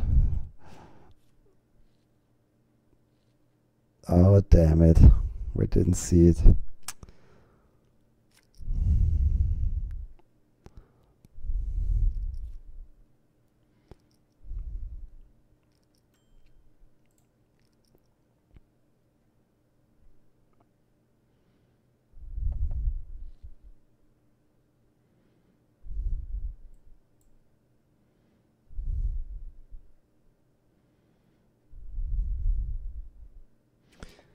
I want to go back about the previous hand.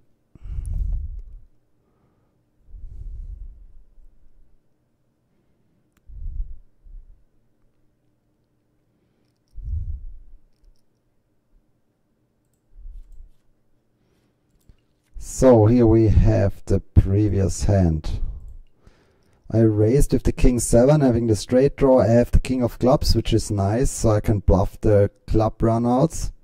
But as played, I think the river is really not good for me. I mean, I would prefer him to have a hand like king jack of clubs. So having the king of clubs myself, I just decided to give it up.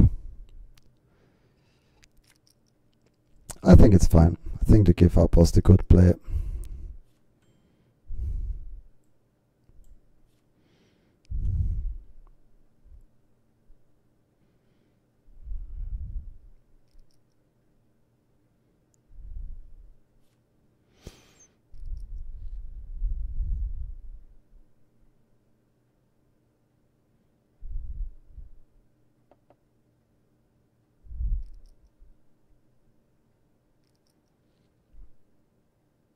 Oh, strong hand.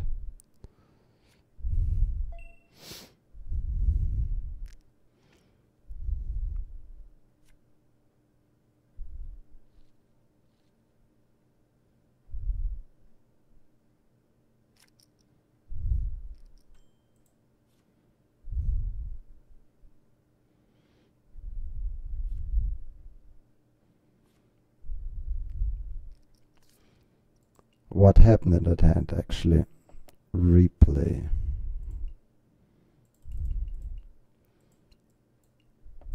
Okay. Call ISO.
That's unlucky for him there.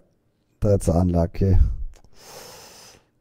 I was gonna bluff him now with the ace of diamonds, but I actually made the backdoor flush.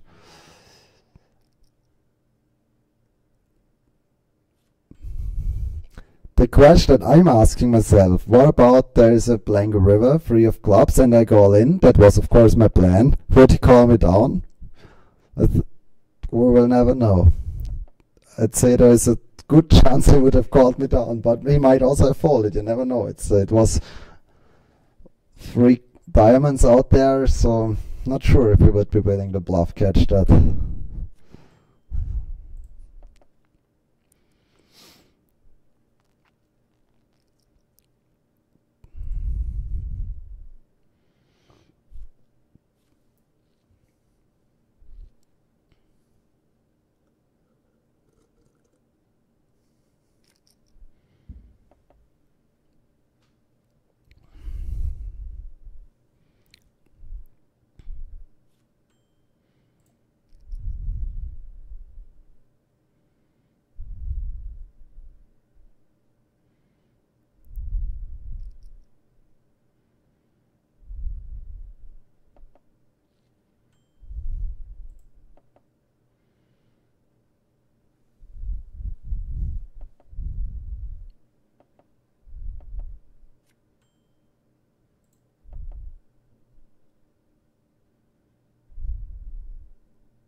So I wanted to check on that hand quickly again. So I raised, he called the face 10, he calls the flop, he calls the turn.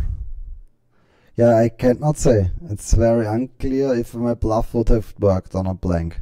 But I would definitely have pulled the trigger there, and then it's up to him if he was gonna make the call or not.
Oh, he had the 7 deuce, I see that. Oh, damn it. I could have checked back the turn, but I didn't anticipate that. Okay. I like you, Phil Ivy. I'm still working to bluff you. I had it, the previous hand, so doesn't qualify as a bluff.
Okay, I tried.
I'm very, very happy about the check.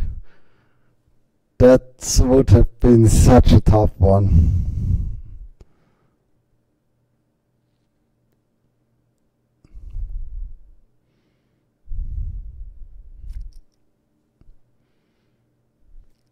I cannot say what I would have done. I don't know it yet.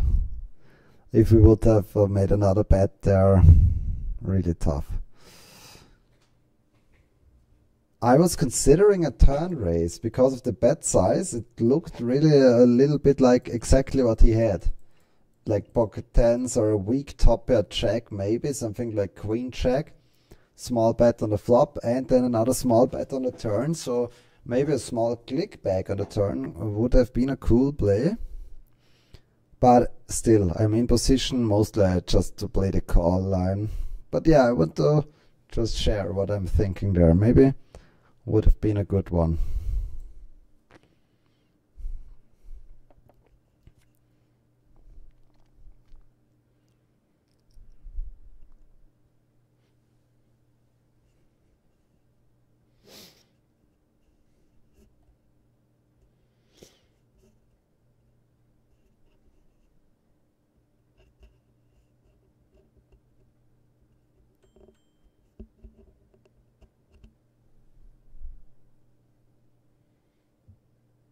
I see it is possible to use time bank. I think I tried that and I timed out, so I need to find that.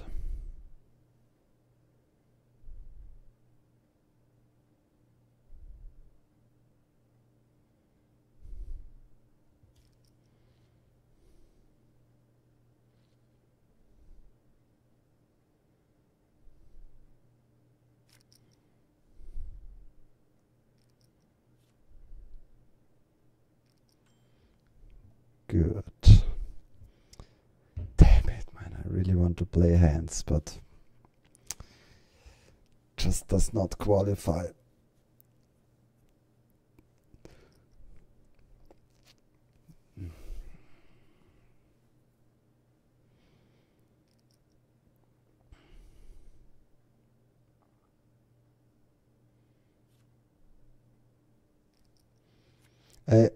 Of course, I'm getting a fantastic price pre-flop just to complete the 20. But the thing is, like, a hand like this is kind of unplayable. Like, how should I play it four-way post-flop? It doesn't matter what I hit. If I hit a pair of 4, if I hit a pair of 8, like on this flop, it's just unplayable, kinda. So, yeah, that's the issue. Even though you're getting a good price.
Aye.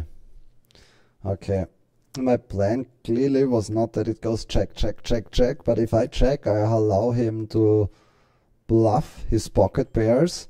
He has a lot of the pocket pairs that got useless on the turn. What do I mean? Like, useless in terms of they don't play anymore. If he had pocket 5s, pocket 7s, they have nothing on the turn, they're counterfeited. And if he had a hand like pocket 10s or 9s, he's value betting anyway.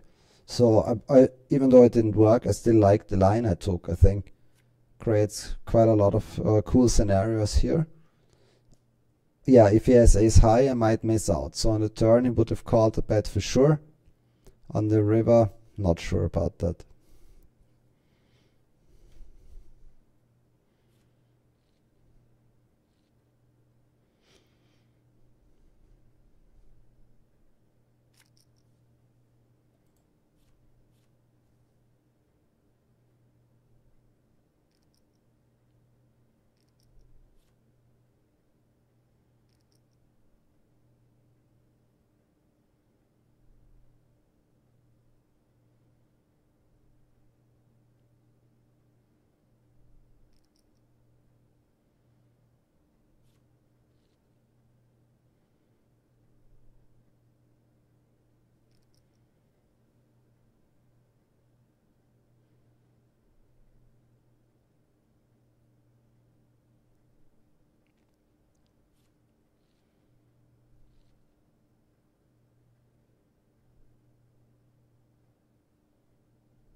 Let's see what is happening here.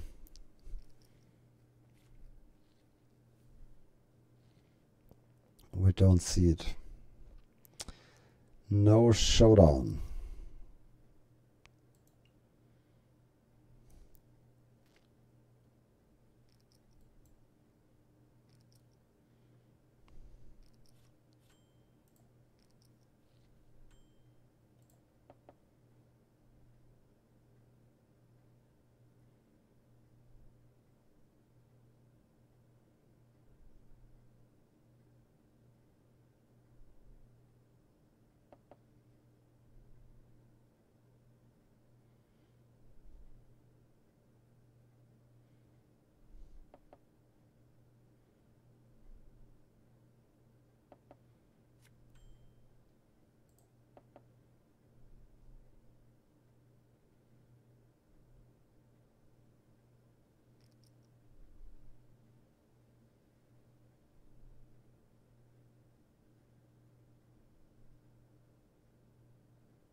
Ja.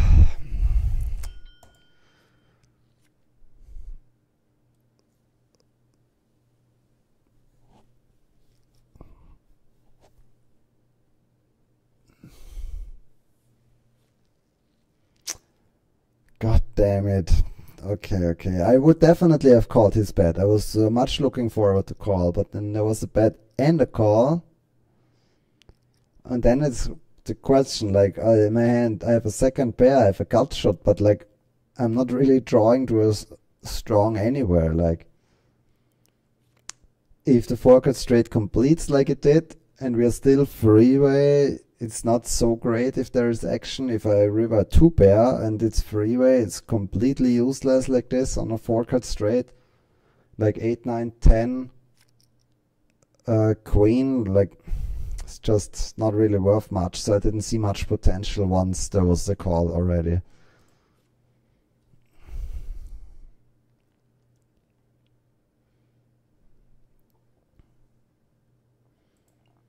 But now I want to see it again. I want what happened on the river. Sometimes I don't see the full action, I realize. So,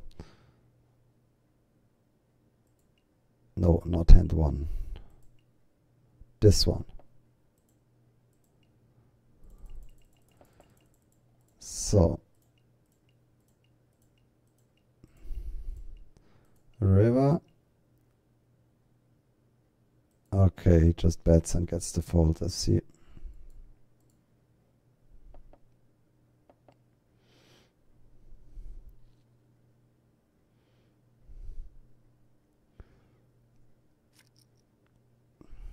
I also want to see that again. Because I was stuck in a replayer, so we missed the current hand that was played. That was also a big pot with two not so strong hands, at least for our perspective on the river. I want to see it.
Okay. Okay, well, if he has the king, it's reasonable. I don't mind getting called by the king. I was afraid he bluff catched me now with the 9 or 7, and like, okay. But if he calls with the king, it's all fine.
Okay, we have to start again.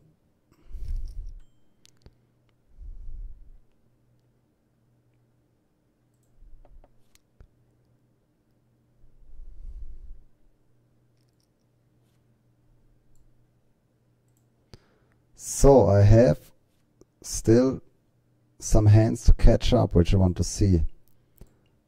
It was this one.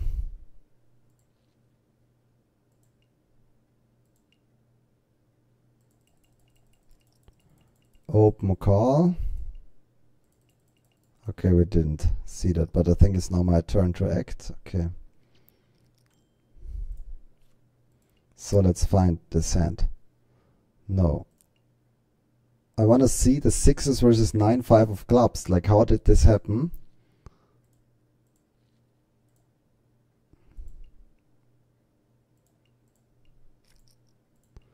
Raise and call. Check, check, bet, call, bet, check, check. Ah, okay, he made the bet on the turn with the 9, 5 of clubs. I see that now.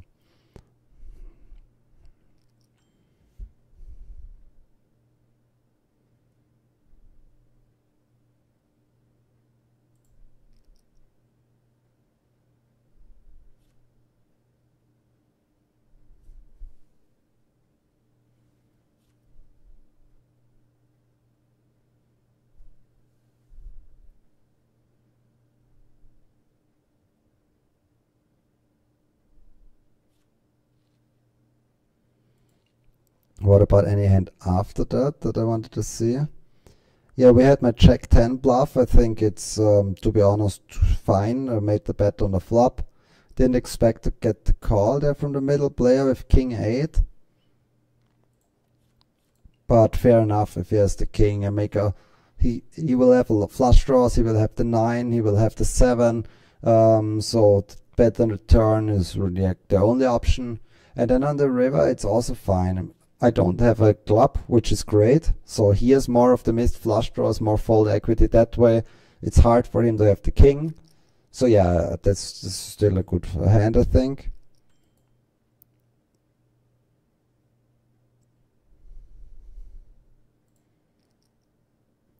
Let's quickly see if there was another hand. Yeah, then there is queen. I think on the turn I pick up equity. Let's play the current hand.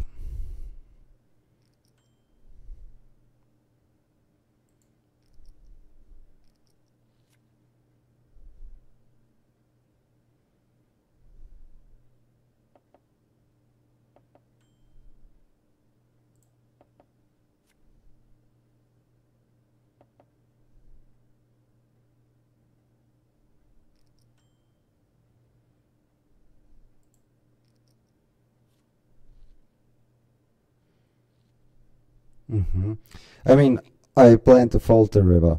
The flush completed, of course, is not good for us, but he bet super small, so I kind of had to make the call there. But plan was to fold. So about the ace queen, yeah, I make a free bet, I continue on the flop. The turn is a pretty good card for me. Every time he hit a 10, it loses a lot of his strength now. I have 2 overcards, a gut shot, I have the ace of clubs, so definitely the turn bet. And then on the river, it's not a mandatory bluff. On the river, the ace of club is actually not too good on the river. It prevents him from having hands that he would fold. But on the other hand, so my other argument was, given that I have the ace of club, it's very hard to win in a check-check line. So let's say I had the ace of hearts, for example, and I check-check. It could happen that I win against ace 9 of clubs, for example. It could happen. Now that I have the ace of clubs myself, it's really hard to win ever. So from that perspective, I want to bluff it, but then I'm missing on some fold equity. I think river goes both ways, but it's fine. It's fine as I played it, I believe. Was just he snap called me. Interesting. Not saying that his call is bad. I just didn't expect a snap.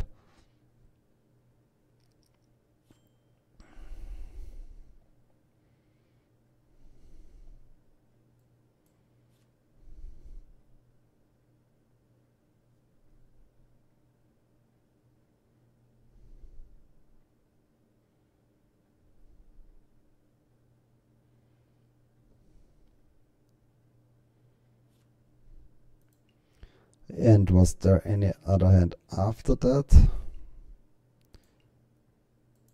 No. The ace 8, yeah, I mentioned already. Plan was definitely to fold the river.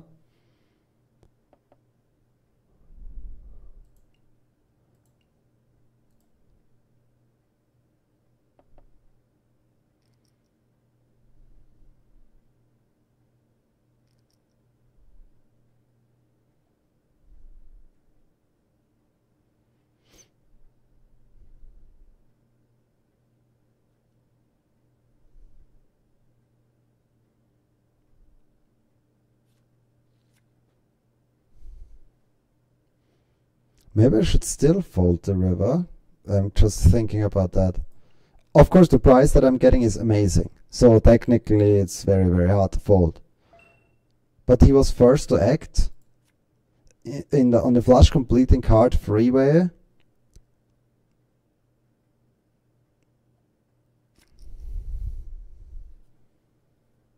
That was unlucky if it went all in on the turn.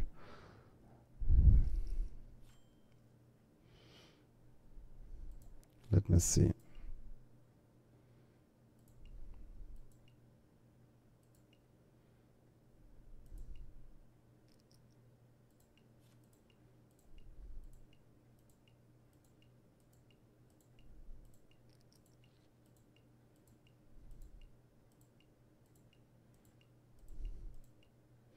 Yeah, that's what happened. Okay, that's unlucky. That is indeed unfortunate. got it in as good as he could.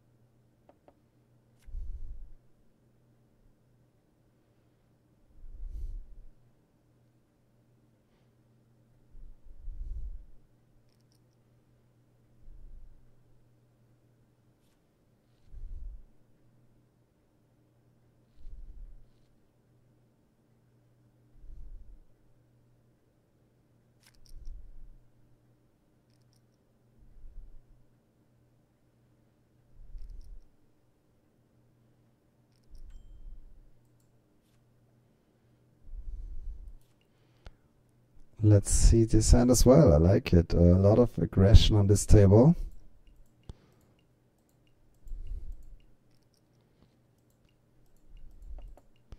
He made the 3-bet with the ace-3 and then check called the flop. Check, check, and then he bluffed the river. Oh, sicko over there. I see, I see.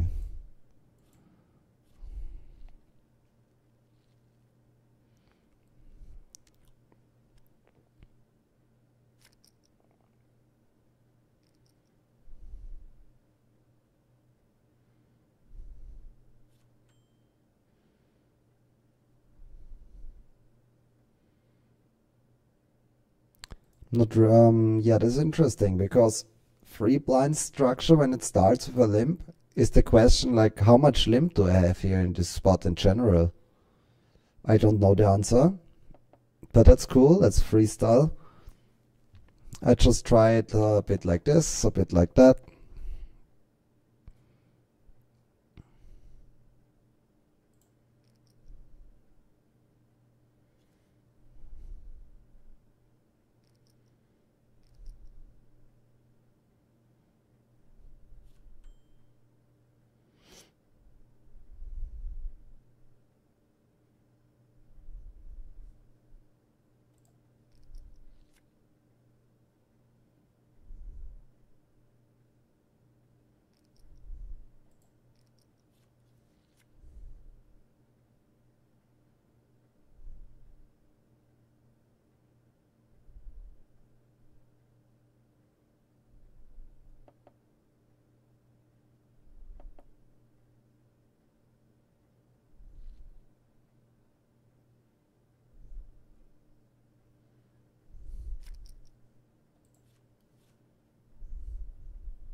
And we still didn't achieve my target to bluff Mr. Phil Ivey over there.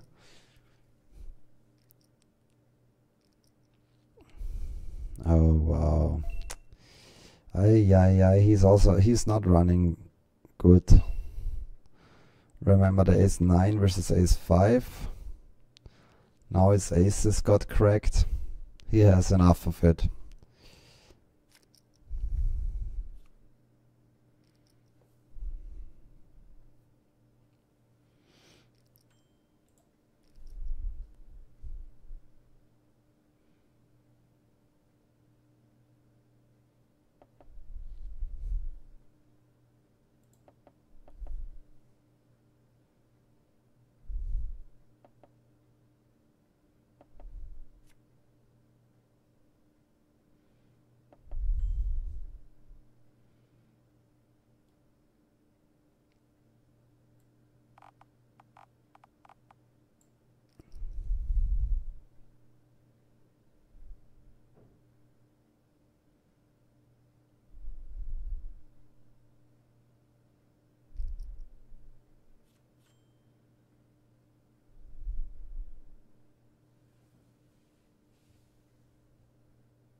I think my line should mainly be a check, actually, but I still think it works pretty good in game. Like just a small bet here, I'm good quite a lot of the time. It creates a lot of protection. There are so many river cards that you don't want to see. So I think just this tiny bet fulfills decent amount of purpose, especially as mentioned on the table. Such a move I think works pretty good. Once I got raised, that was not a part of the game plan. I have a pair, I have the gut shot, so maybe I could even call the raise. But let's not forget, it's four-way. It's still four-way. I bet I could have so many stronger hands, then he makes the raise, so from that perspective my hand is not so good. Would he raise with a weak ace is a question that I ask myself. So maybe I should have called, actually. I think the call would be the better play. The raise compared to the pot was also not too huge.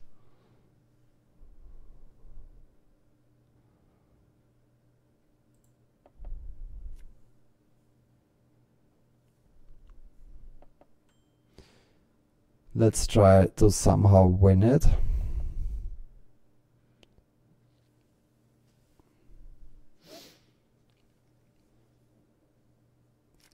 Consider to barrel the turn, but it would be better to have at least one of the diamond or one of the heart, like have something, blocking some flush draws, blocking some of the hands that continue would be better. I still think it maybe could be considered, but yeah, it's okay. Now we're getting short over here, which is fine. As a lot of you might know, I really don't mind if it's short stack. I actually really like it. The shorter the better for me.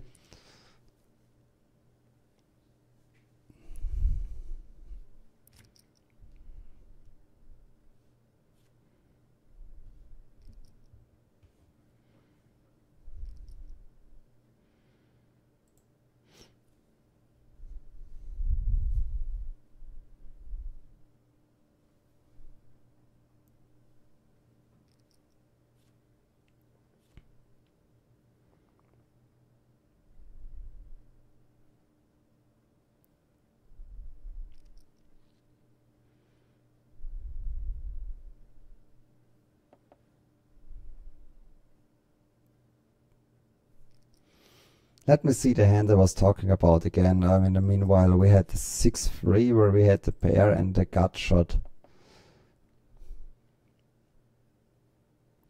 I got the raise. Yeah, actually I think it's a call on the turn.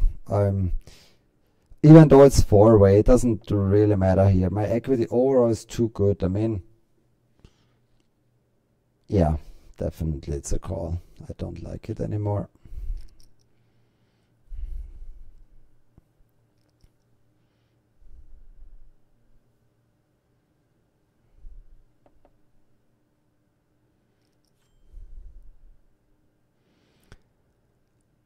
Good price, but yeah, unplayable in my opinion. How should we play this hand? 5-way.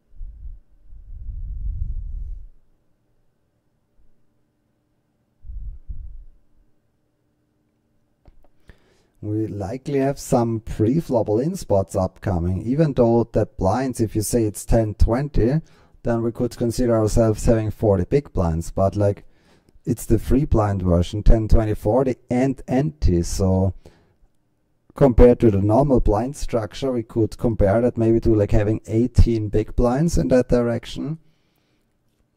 And that's the way we need to think about the hand as well. The hands, I mean, of course. So if we think ourselves having only 18 big blinds and there's like an open and a call, then maybe a hand like pocket fives might even do it.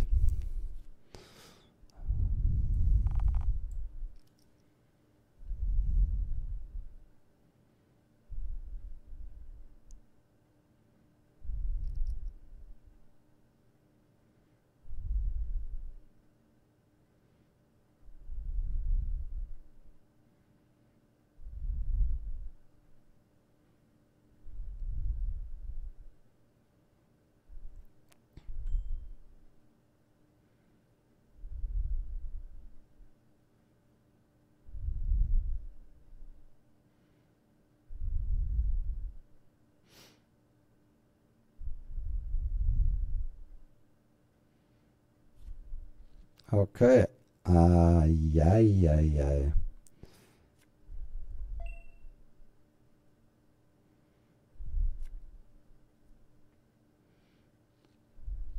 I'm like, let's see if we have a flip or if I'm ahead. Then I realized, oh, I'm not even a flip. Find the ace on the flop and I'm still drawing that. So nothing really, no hope in the previous hand.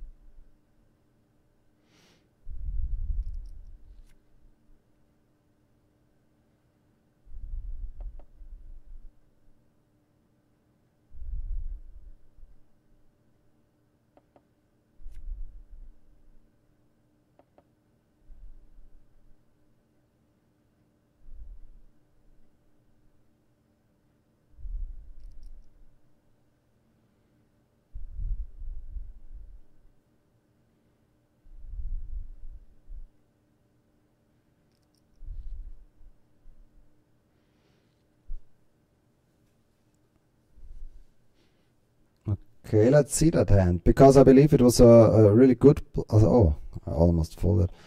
It was a good bluff, but it got called by a non-flush hand, which might be a reasonable call. I want to see it again. Let's play this hand and then.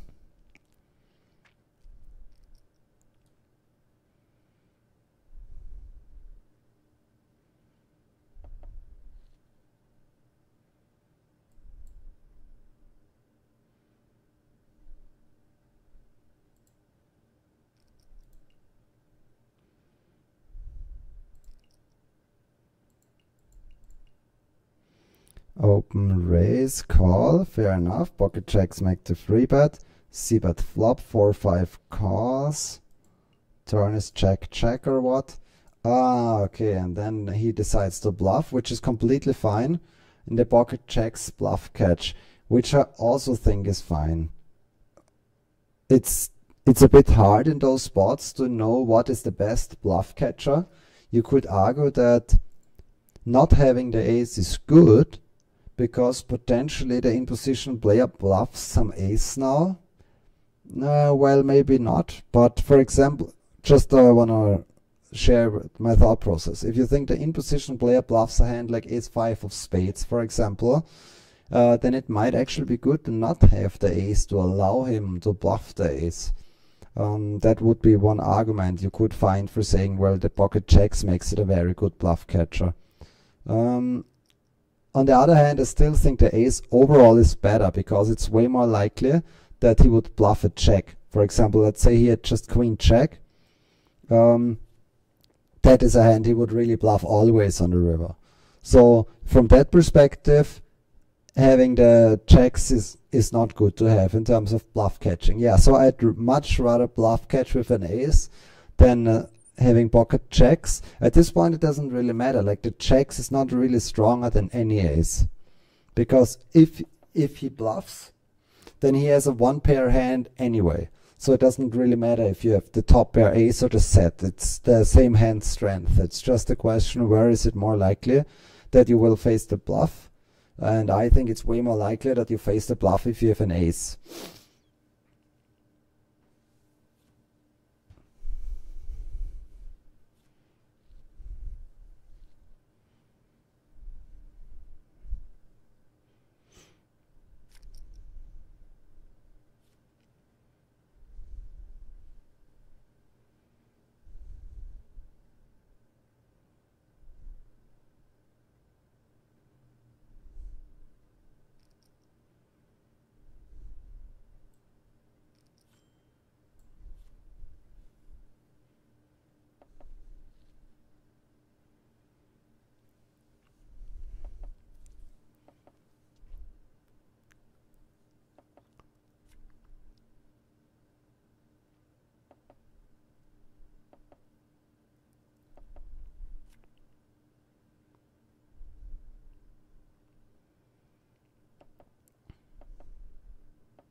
Oh, nice. Ah, no, I thought for a second it was a limp re-raise, but it was limp call and he isolated and he called. Okay.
Kicker 9.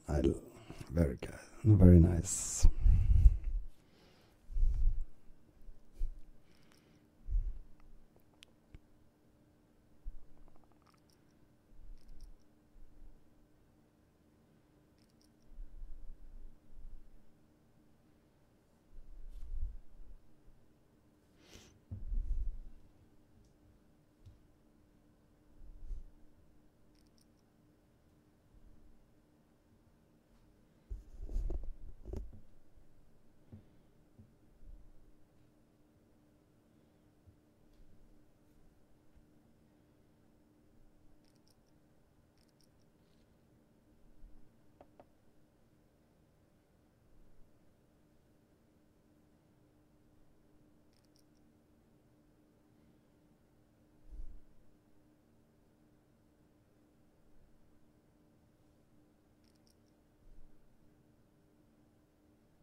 This player on my left is crushing it seems so far. This table.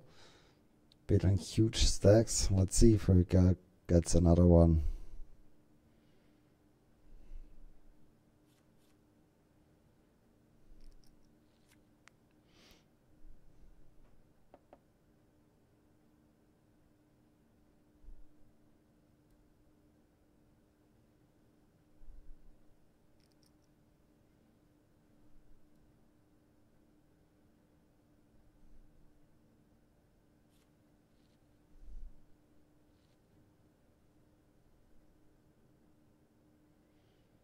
Yep, he won this one as well.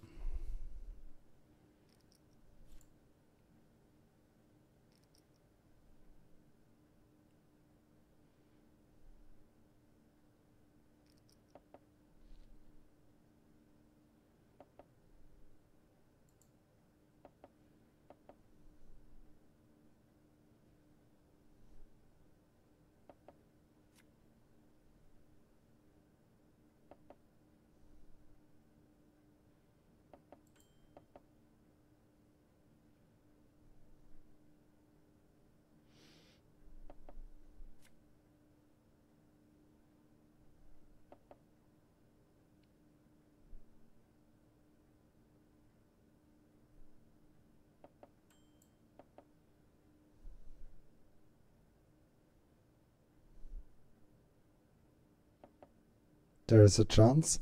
No. I thought there was a good chance that I win it now, given it was checked down, of course.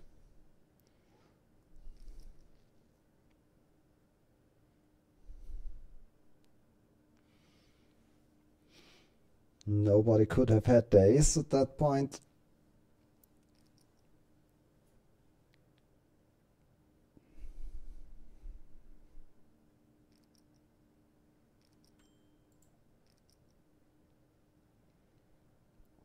Is it going to be the first six-way flop?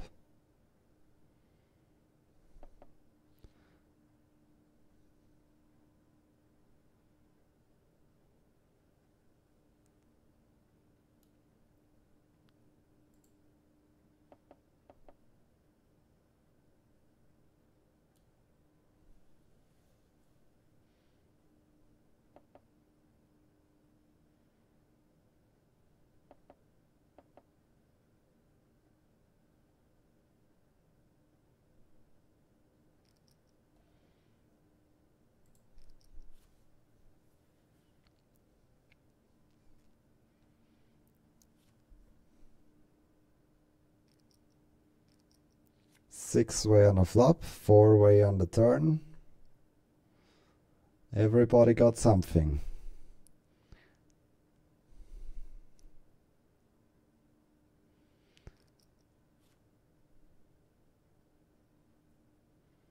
My prediction, there's a set out there.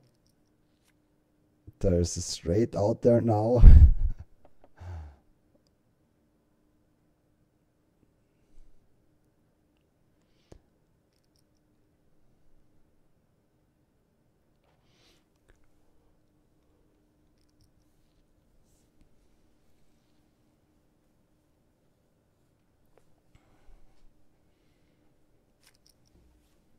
There was a straight on the turn already.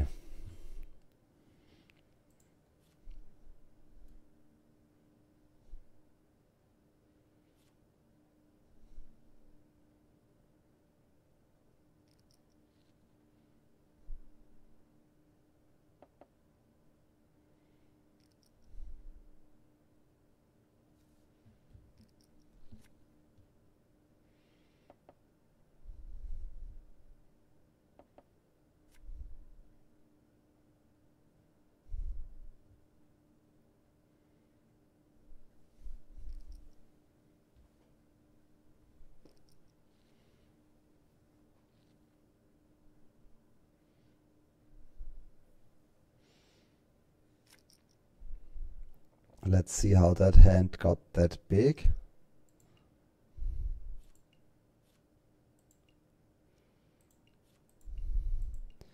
A raise and a call.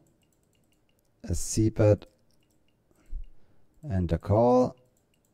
Check, check. Ah, okay, and then he bets. Oh, he bets. Is it an overbet, right? Yeah. He overbets. Ah, he rivered a 2-pair. Oh, damn, I missed that in-game. Okay, okay, all good. And he gets the call. Okay.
Let's see the hand afterwards, how that was played. Pre-flop, flop turn.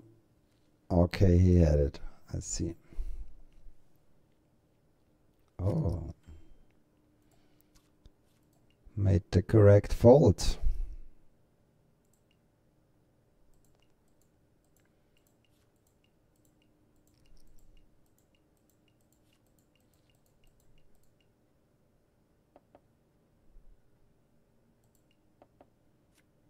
Okay, he bets on the turn, bets on the river and gets all in on the river, I see.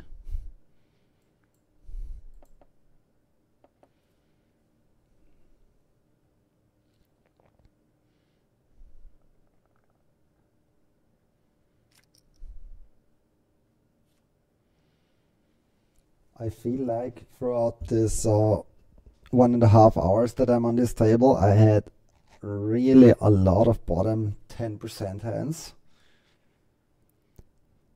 which is okay. I have no problem being patient, but I'm just saying this, like, for you on the stream, you probably want me to see play some hands being involved, but it's hard with a lot of the hands that I'm getting dealt currently.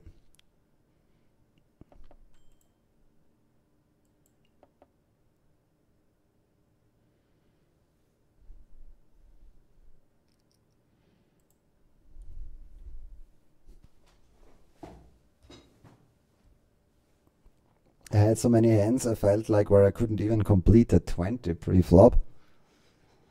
But that's how it is.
Okay.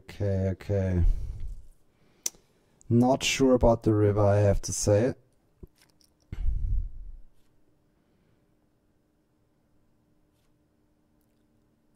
It might have, like, of course, I want to be honest here. So if I think maybe I made a move that is not optimal, I will just say that right away as well.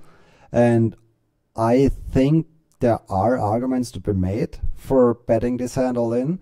I was thinking if there is the option, for example, that he folds the 10, given that he snap called, it might not be very likely that he folds the 10. Of course, having the 10 and a pair on top of that makes it way better for him to call. So let's say he had 10-9 of hearts. The call would be way harder compared to his king 10. Because what he's afraid, of course, is me limbery raising pre-flop with just a strong hand, and then I can have plenty of full houses here. But if he already has the king, he takes out king jack, he takes out pocket kings. So just having the king as a side card makes it the call way better. So we will not really know it. And of course, I have showdown value as well against just the king, so it can go check check on the river often.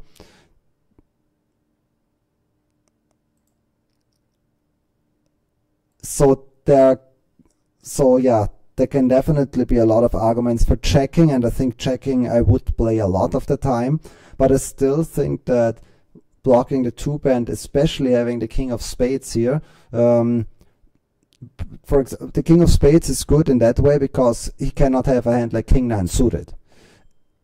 Normally I limped here, he could have king 9. Let's play this hand and then we continue talking about the other one. It was an interesting hand.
We want to rabbit hunt.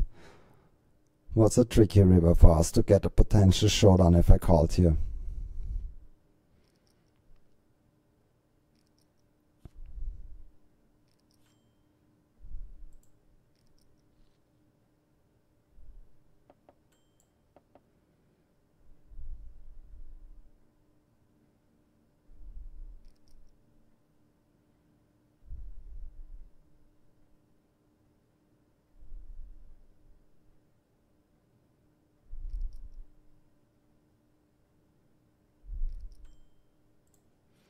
Good, let's get back to the hand in question.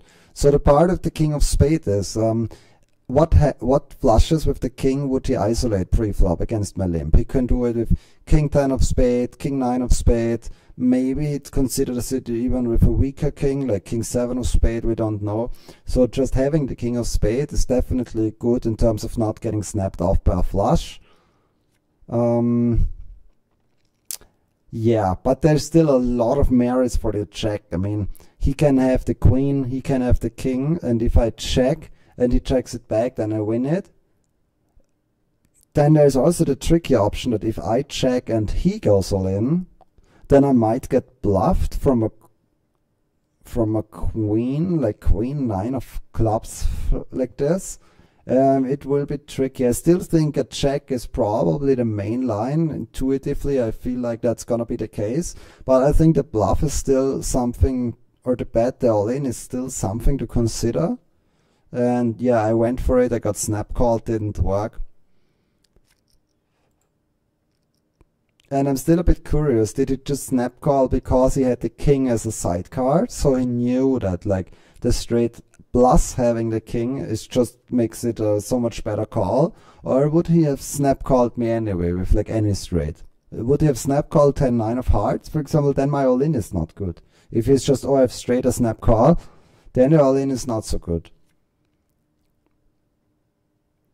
Let's quickly check the river. I want to see how much was in the pot. How much did I have left? So how much fold equity could I create against a 10 potentially? Yeah, that's not fantastic. It would be easy if I had like 400, 500 chips more in terms of getting the 10 to fold.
Oh, we're running cold, huh?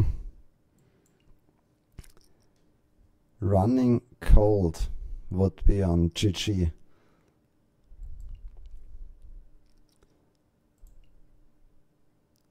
So on the flop, he was ahead. On the turn, I crushed him. On the river, he got there again.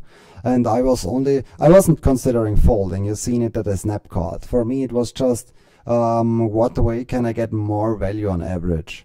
If I go all in here, it's not that easy to get the value, because the value that I would get is if I get called from a queen, like queen 10, king queen, queen 9. And that's if I check, then there's a good chance I'm completely missing out on that value. A hand like queen 9 suited would consider check back. A hand like queen 10 would likely check back. So why did I check then? Because there are merits for getting bluffs, like 10-9 suited is a hand he will always have. He has 10 high. And yeah, if he had king 10, he could bluff it. So I think there are merits for checking there. That's why I went for this line. I'm not really too afraid of the check, if that's what you think now, because the main line on the flop for him, I would expect him to check around. It was 3 players on the flop, so would he bet half pot with a check? Not that often, at least. Let's say it like that. So I'm not so afraid of the check, and that's why I also decided to make a value bet on the turn with this hand. and I was willing to stack off on the river.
How did I get involved in that hand? I was rebuying and I posted the 40 automatically.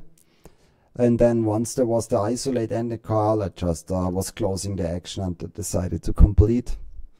From there was not too much to consider. I was thinking about checking the turn, hoping for a free river card. Because on the check 10 board freeway, there's very limited fold equity. And if I think I cannot really get the folds anyway, then it might just be better to try to realize the equity for free with a check, check, check. But I was still thinking, well, they could easily have like pocket sixes, ace 8 of hearts, or like even if they have ace queen without a diamond, would the middle player call if I bet half pot with another player behind? Not so clear.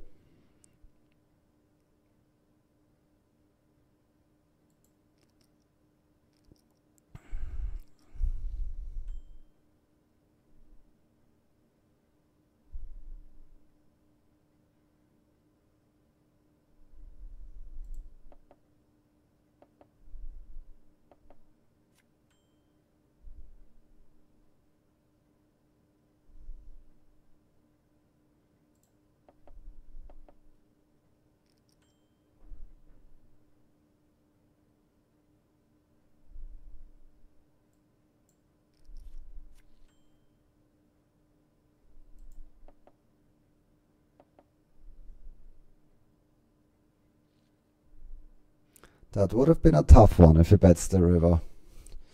The spade definitely not makes the bluff catch from my side a bit tricky, but I might have done it. Not sure about it. I haven't decided yet.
I was definitely hoping for more action the previous hand.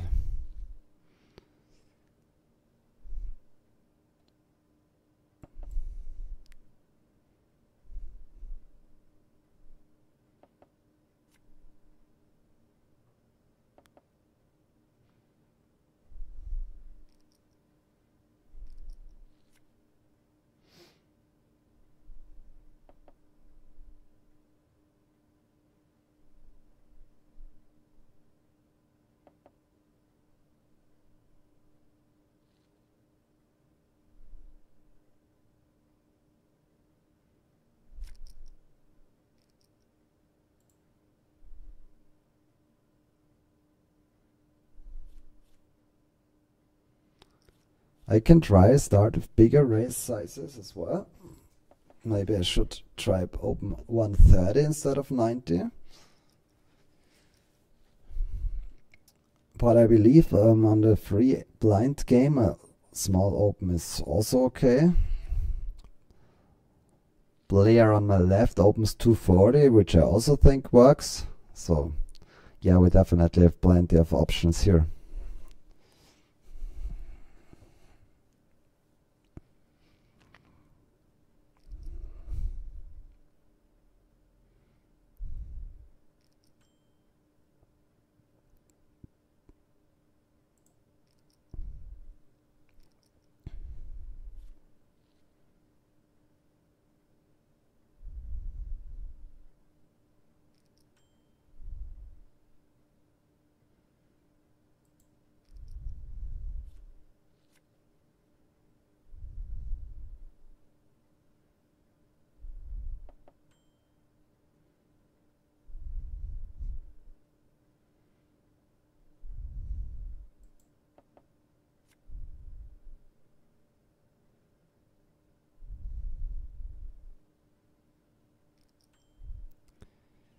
It looks a lot like queens, jacks, tens, and so, but I mean, we cannot fold. Like, this is mandatory call. Let's take a look at it.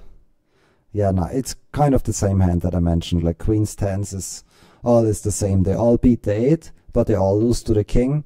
So that's, but it's well played actually. It's a good size for those hands because they put me in a spot where I cannot really fold. Even though it's pretty face up, what it is I just have to make the call. The price is too good.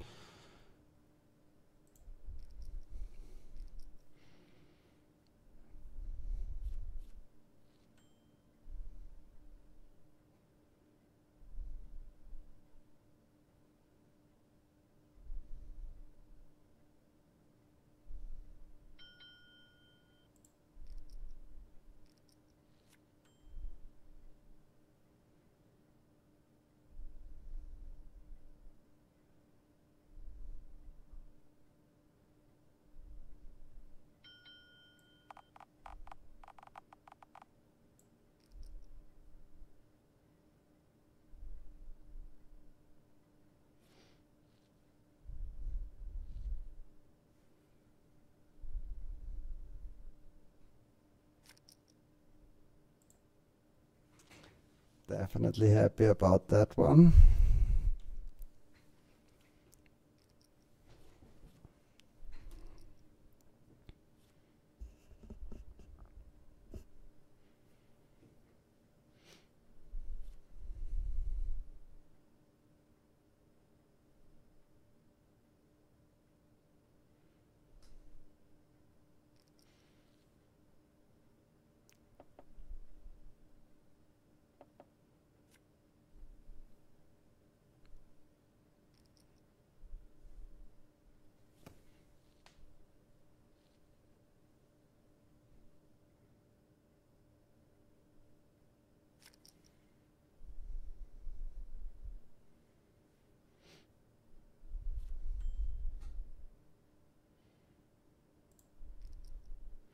I said before, maybe I open bigger and then I open small again.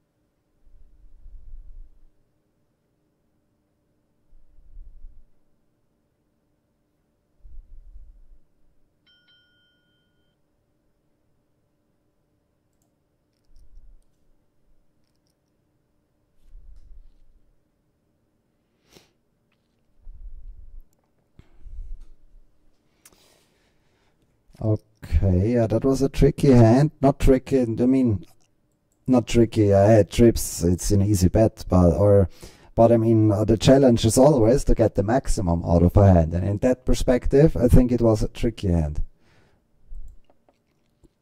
And let's take a look at it. On the river, I am not sure about what bet size. It's not very likely that somebody has the queen. First of all, like, it goes bet, call, call. He's not too likely to just bet with a random queen like queen 8. He would never bet, he would check it. So for him, it's tough to have the queen in general. If it goes bet and call, then the player behind also wouldn't overcall a random queen 6. So it's very hard for anyone to have the queen beside me. And that's why I decided to not go too greedy. If I bet 2/3, then a weak king might just fold. That was what I'm a little bit afraid about. Okay, it's my turn. Let's fold.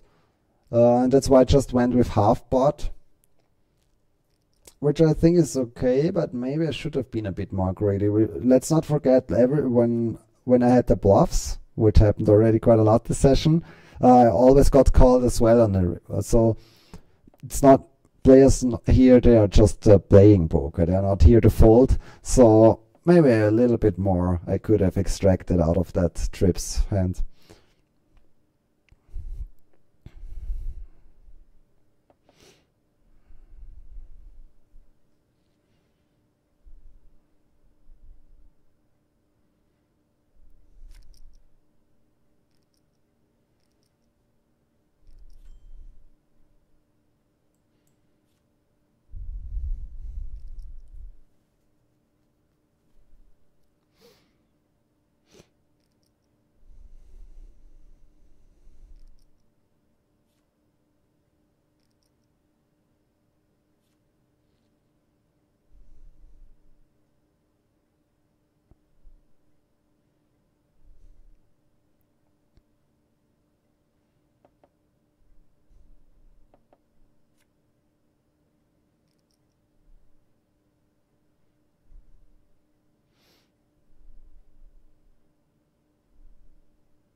I want to see the previous hand. Let's not forget there was a lot of pre-flop action, I just realized. So how is possible this player shot a 7 after that pre-flop action? I like it.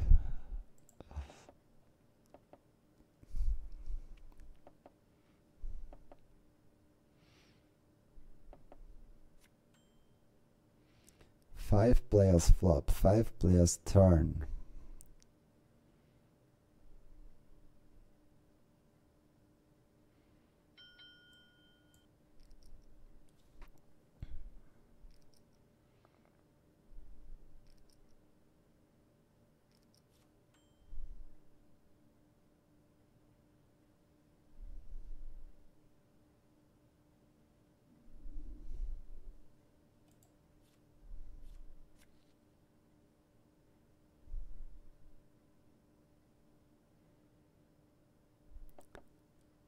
I think other players can hear me, so I'm not, I waited till I made any comments. But it's very nice to see that I made the correct fold here. So this is a really interesting hand, because it looks like I have a monster. We could argue it like this. I have top pair and a straight draw. But we cannot forget we are 5-way. And if 5 people come to the flop, and then I bet, I get a call, there's a raise and an overcall, then there must be some real strong hands out there. So it's easily that one player, for example, had a set, or maybe a finished straight already. So I felt like I probably need to let go of my hand, even though it's a reasonable hand. And yeah, we can see it was the best move. I was drawing that on the turn already, even though I had top pair and a straight draw. Where is the hand? Here it is. Nice. And then the river, yeah, on the first thought is, damn it, I would have had the straight, but easily, there could easily be combo draws out there, so it's not even that great, and we have seen I was already drawing that. But let's get back to the hand before that. I want to see what happened here. Limp, limp, limp, limp, isolate, call, followed by a re-raise here. And player on my left, oh, what a sick play. She isolated, from the picture we can judge, she isolated, and then called, and she had a 7. Nah, that's a lot of willpower to play it like that.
I could consider to semi-bluff my hand on the turn. I have the medium-high flush draw, low pair, so there are some options, but I decided not to do it. It's just not a good board for me.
Wow, that was not my intention, honestly.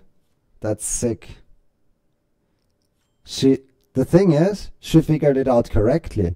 She figured out I have it. So the read was correct. But she was just super unlucky in that way, in terms of I had it, but she had a better value hand. So my play is super aggressive on the river. It's really aggressive. Once the 4-card straight board completes, I still go for value. But let's take a look at how much there was already in the middle at that point. There is 3,200 in the middle. I have 1,800 left. So it's like, for me, it's like, okay, the runout is bad, but my hand has to go broke here. And if I check and she goes all in, I cannot really fold anyway. And given that I have the king of hearts, it's also not that great to induce against missed flush draws or something. Like, I have the king of hearts myself. She can't have king, queen of hearts, king, jack of hearts. So that's why I thought, well, I just go all in. I mean, if she has a straight, if she has a full house, that's how it is. I cannot escape from the hand, so I might just as well try to get a hero call from a 10. Maybe she would look me up sometimes. We've seen it throughout the last 2 hours. I never got the big river bluffs through. I always got caught, so maybe she would be willing to call down with the 10. Yeah, and it happened that she figured me out. She knew, okay, this is like value always, and she folded. It was just so unfortunate for her, really. I mean, I feel bad a little bit. Okay. There was another hand, right? This one, I wanted to see how there's 1,300 in the middle with those holdings. So let's see. Because on the flop and turn and river, nobody had anything. Ah, the chips went already in the middle pre-flop. That makes sense. Okay. And then it was checked down because nobody had anything till the river where this player had something. Okay.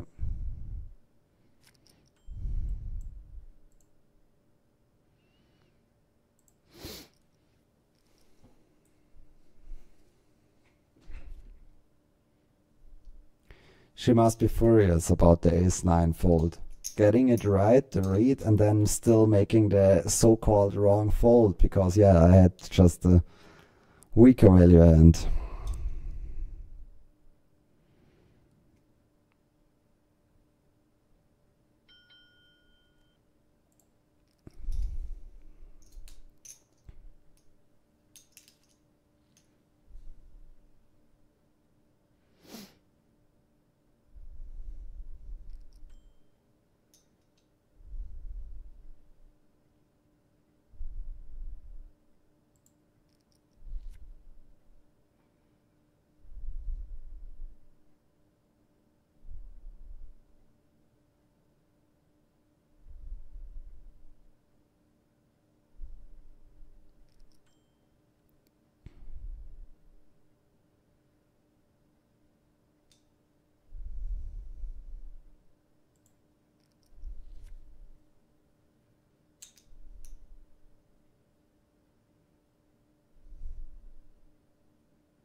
Yeah, this is not good. Unfortunately, I have to fold here. Without the heart, just makes it way worse, because now I have so many flushes as well that I could call. But yeah, okay, it turned out that the heart was pretty good, because it made my hand an easy fold. And if there was a blank run out, it could have cost me a lot potentially. So in hindsight, we are lucky about the heart. But it doesn't mean that I would have called an ace if it's on the 8 if it's a different color. I might still end up folding, I'm not sure about that. But this way it was certainly way easier. Let's take a look at it pre-flop. I was thinking, is there a way to get out of this hand?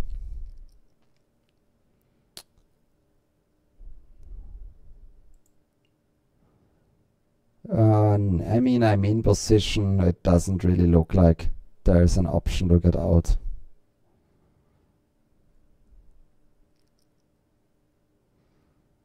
Yeah, it's fine.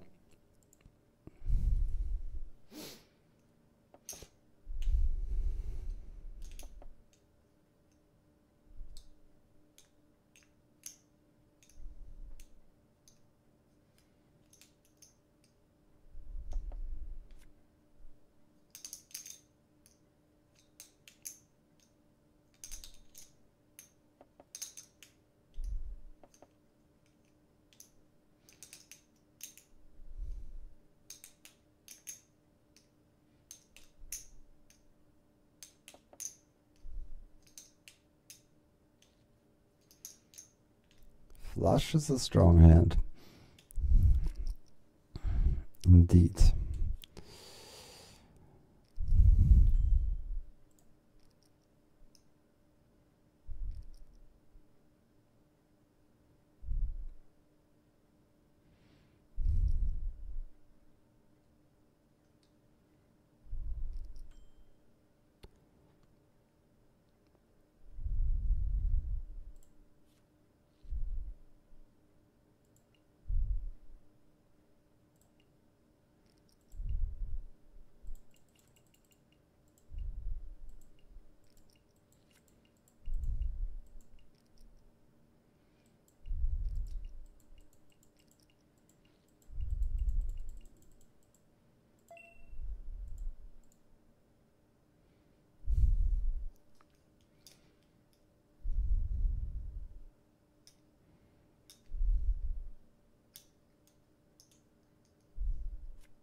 Okay, I want to see that one as well. Let's pay attention on what's happening on our tables.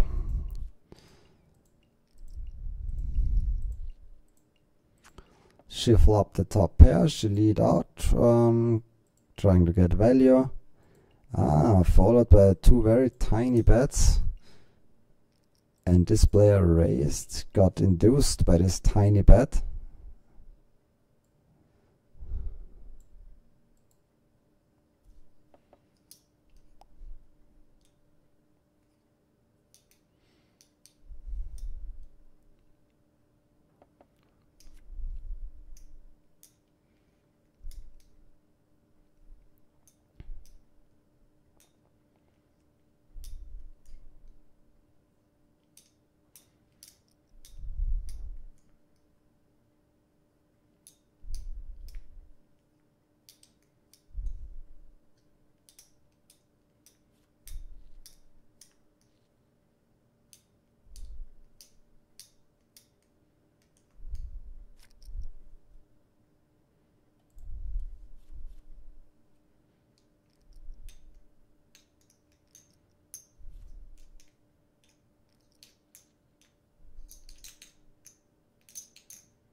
We are still working on hitting our first set for this session. Close to turn, but not quite enough, not low enough.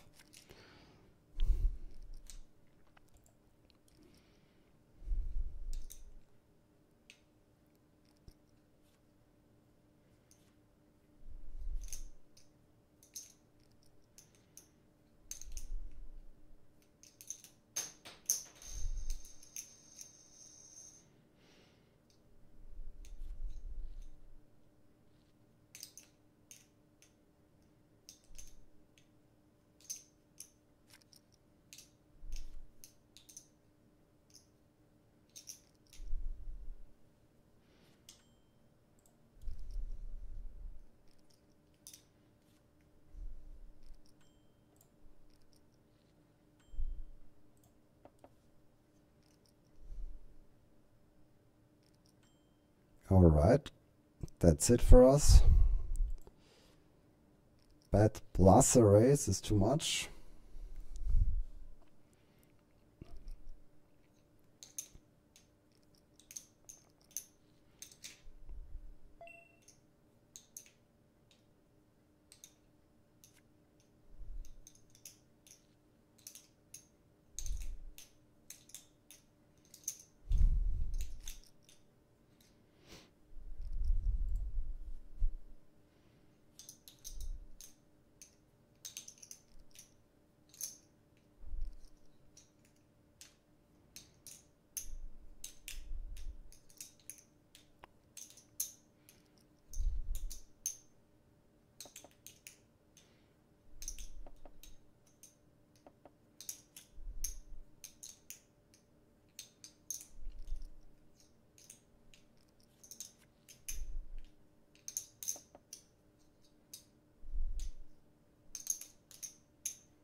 I could have 3-bet my hand, of course, but I can also call it.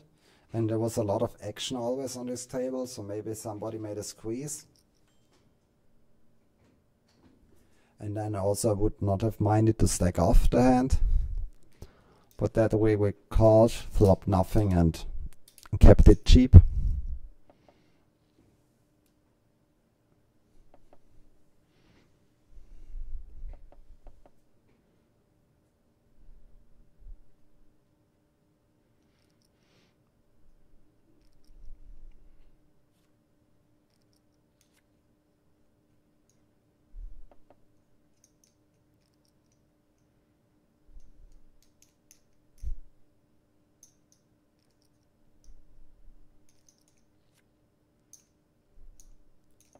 It is actually a really fun table. Maybe we can build up a bit of stack and then get involved more as well.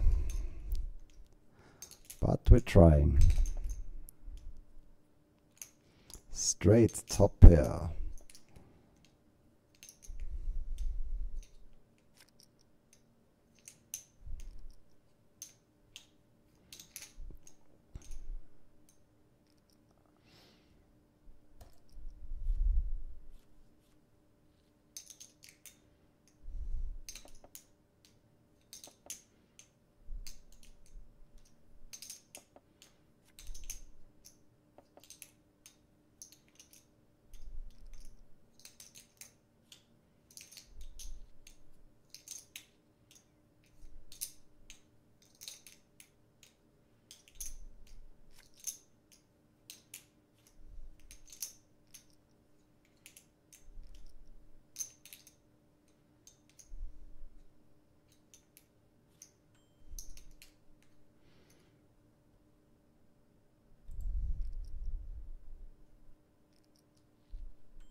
It was definitely on the loose side, the call, but felt like every of those players gave a lot of action, so it's not like we have on average weaker holdings than our opponents, and it's a hand that plays fine multi-way.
I would have had the flush, but unfortunately I was the first position to act and folded my hand.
Okay, we had two hands. Let's look them up in the replay.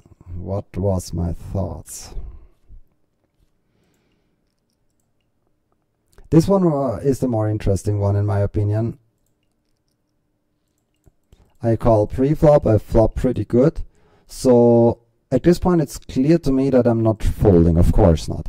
But now it's the question of how to play the hand. And I thought play on my left was also very active, so let's go with the aggressive route. I think I can win by playing this hand aggressive. And so of course I could jam the flop right away, but I was thinking maybe I can get even more. Maybe I can make a click back, allow some other hands to call, that I still get the fold on the turn. And that's it worked out pretty well. I clicked back, she called, and then I jammed and I got the fold. So yeah, my plan worked out. What do we have here? I will raise. Yeah, and I'm always happy if something works out exactly like I planned it, of course, but I think it was a good play.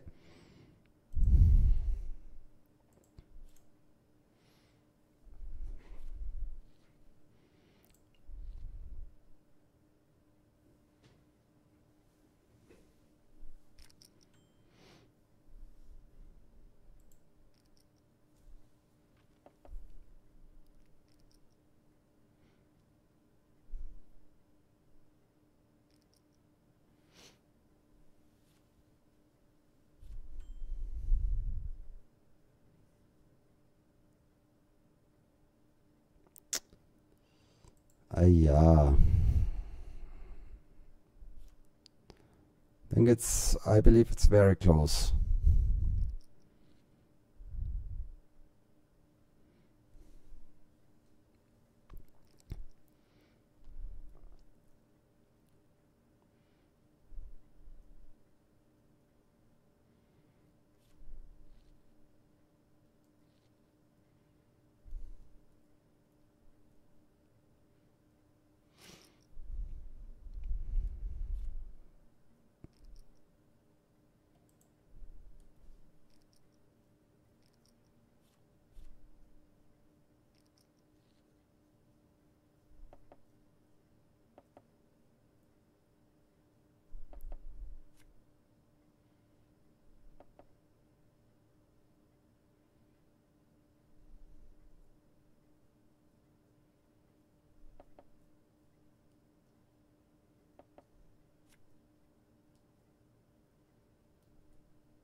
Alright, weird hand, weird hand. It's probably a little bit too deep for that play, but I wanted to go for it anyway. Let me share the idea with you.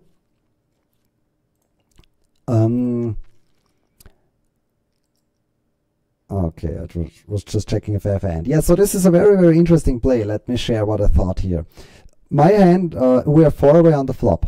So my hand is currently strong. But there is not really any turn card in the entire deck where my hand is really good. What do I mean with that? Let's say turn is the deuce of hearts.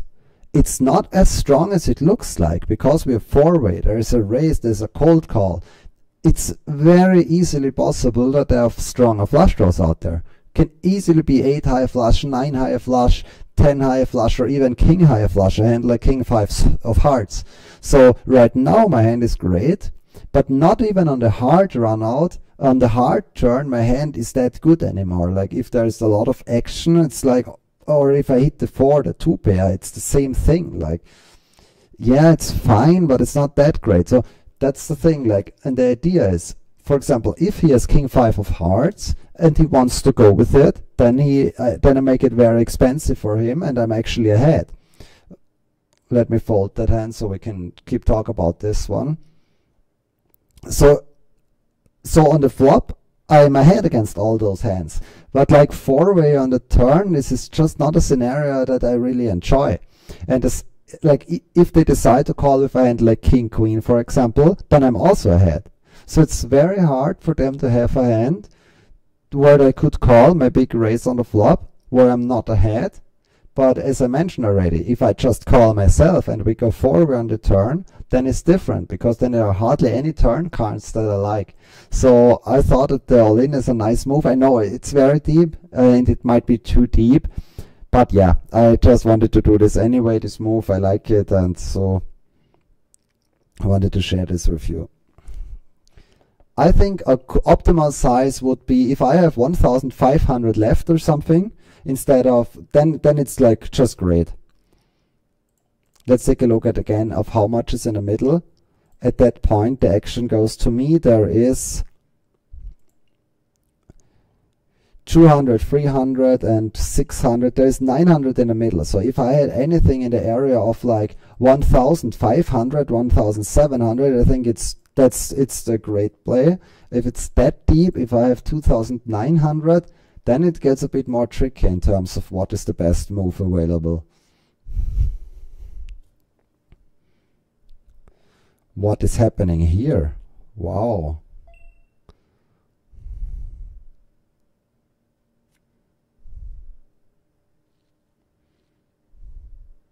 Huge spot over there.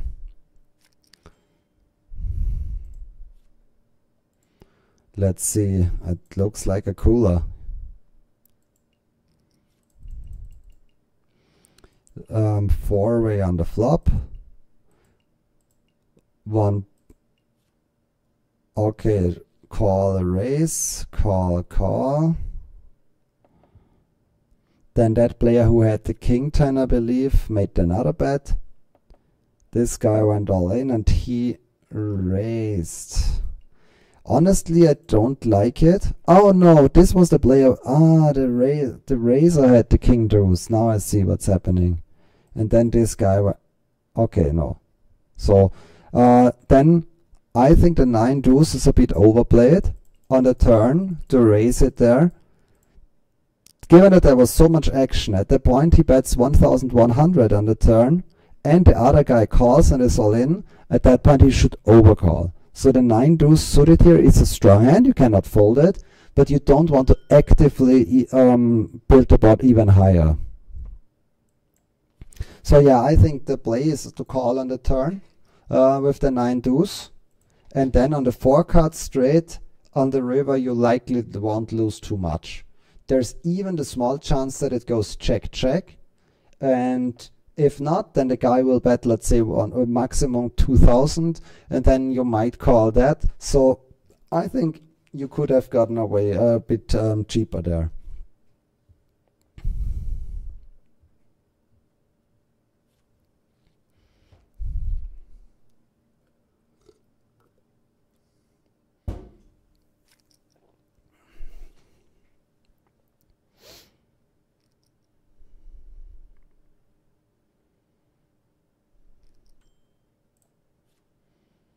let's review my fold in this hand. Just a simple pre-flop decision in the previous hand that we had. There's a limp, there's an isolate, there's a cold call, and yeah, we're getting back to the same problem of, yeah, we're getting a solid price. There's a lot in the middle, but I mean, this hand is so unplayable. Of course, if we flop 2 pair, then it's better, but so many times we will flop scenarios where we either have the 6 and we are 4-way and we don't know what to do, or even if we flop the ace. If we're the only one having the ace, then we will likely not get paid by anyone. But if there is action and if we have the ace, then it's also awkward, and we have at maximum like a bluff catcher, and then we are 4-way, so it's better to just avoid the scenario completely and not get involved.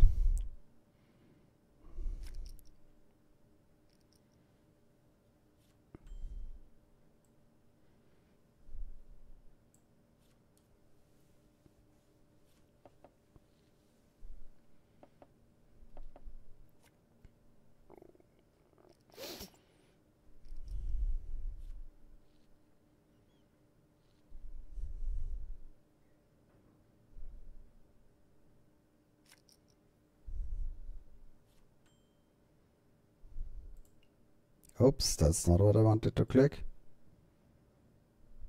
Here we go.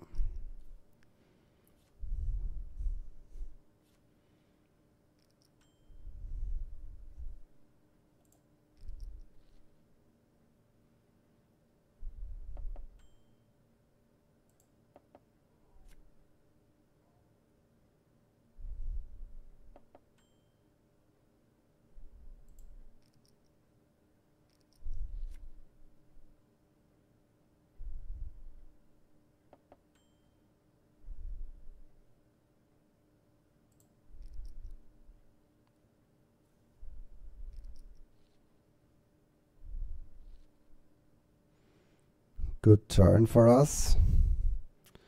Didn't have many outs, and the king would have been a horrible out.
I'd be really interested to know exactly what hands I could continue here. As I said at the beginning of a stream, I never played this free blind game. I know it's very common these days, but it happened that I still never played one of those myself. So, especially as the middle guy, not closing the action, yeah, it's interesting to me. We don't have that in tournaments. There's most often not a straddle in tournaments. I think I've played once in Vegas where there was a guy who blind raised the first position always, so it was not a real straddle, but yeah, that could be close to a free blind game.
I could have free bet my hand for sure pre-flop, but I can also call it. So a lot of the hands are often mixing. So of course the very strongest ones, they always want the value bet.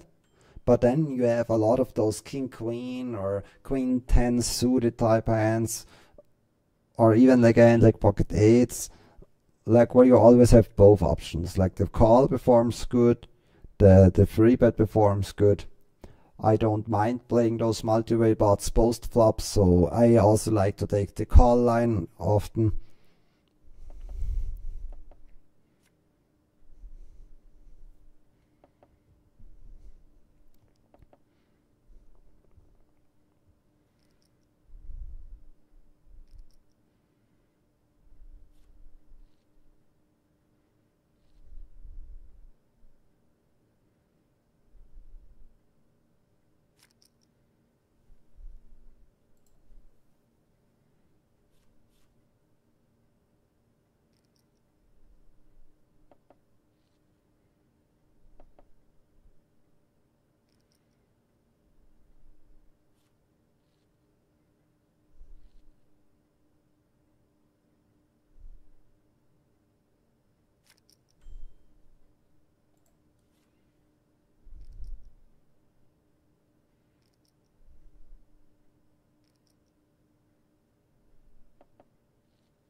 We got an all-in. Top pair against the nut flush draw. Classic flip.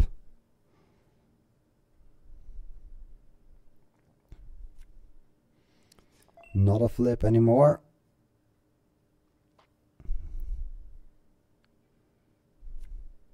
But there it is. The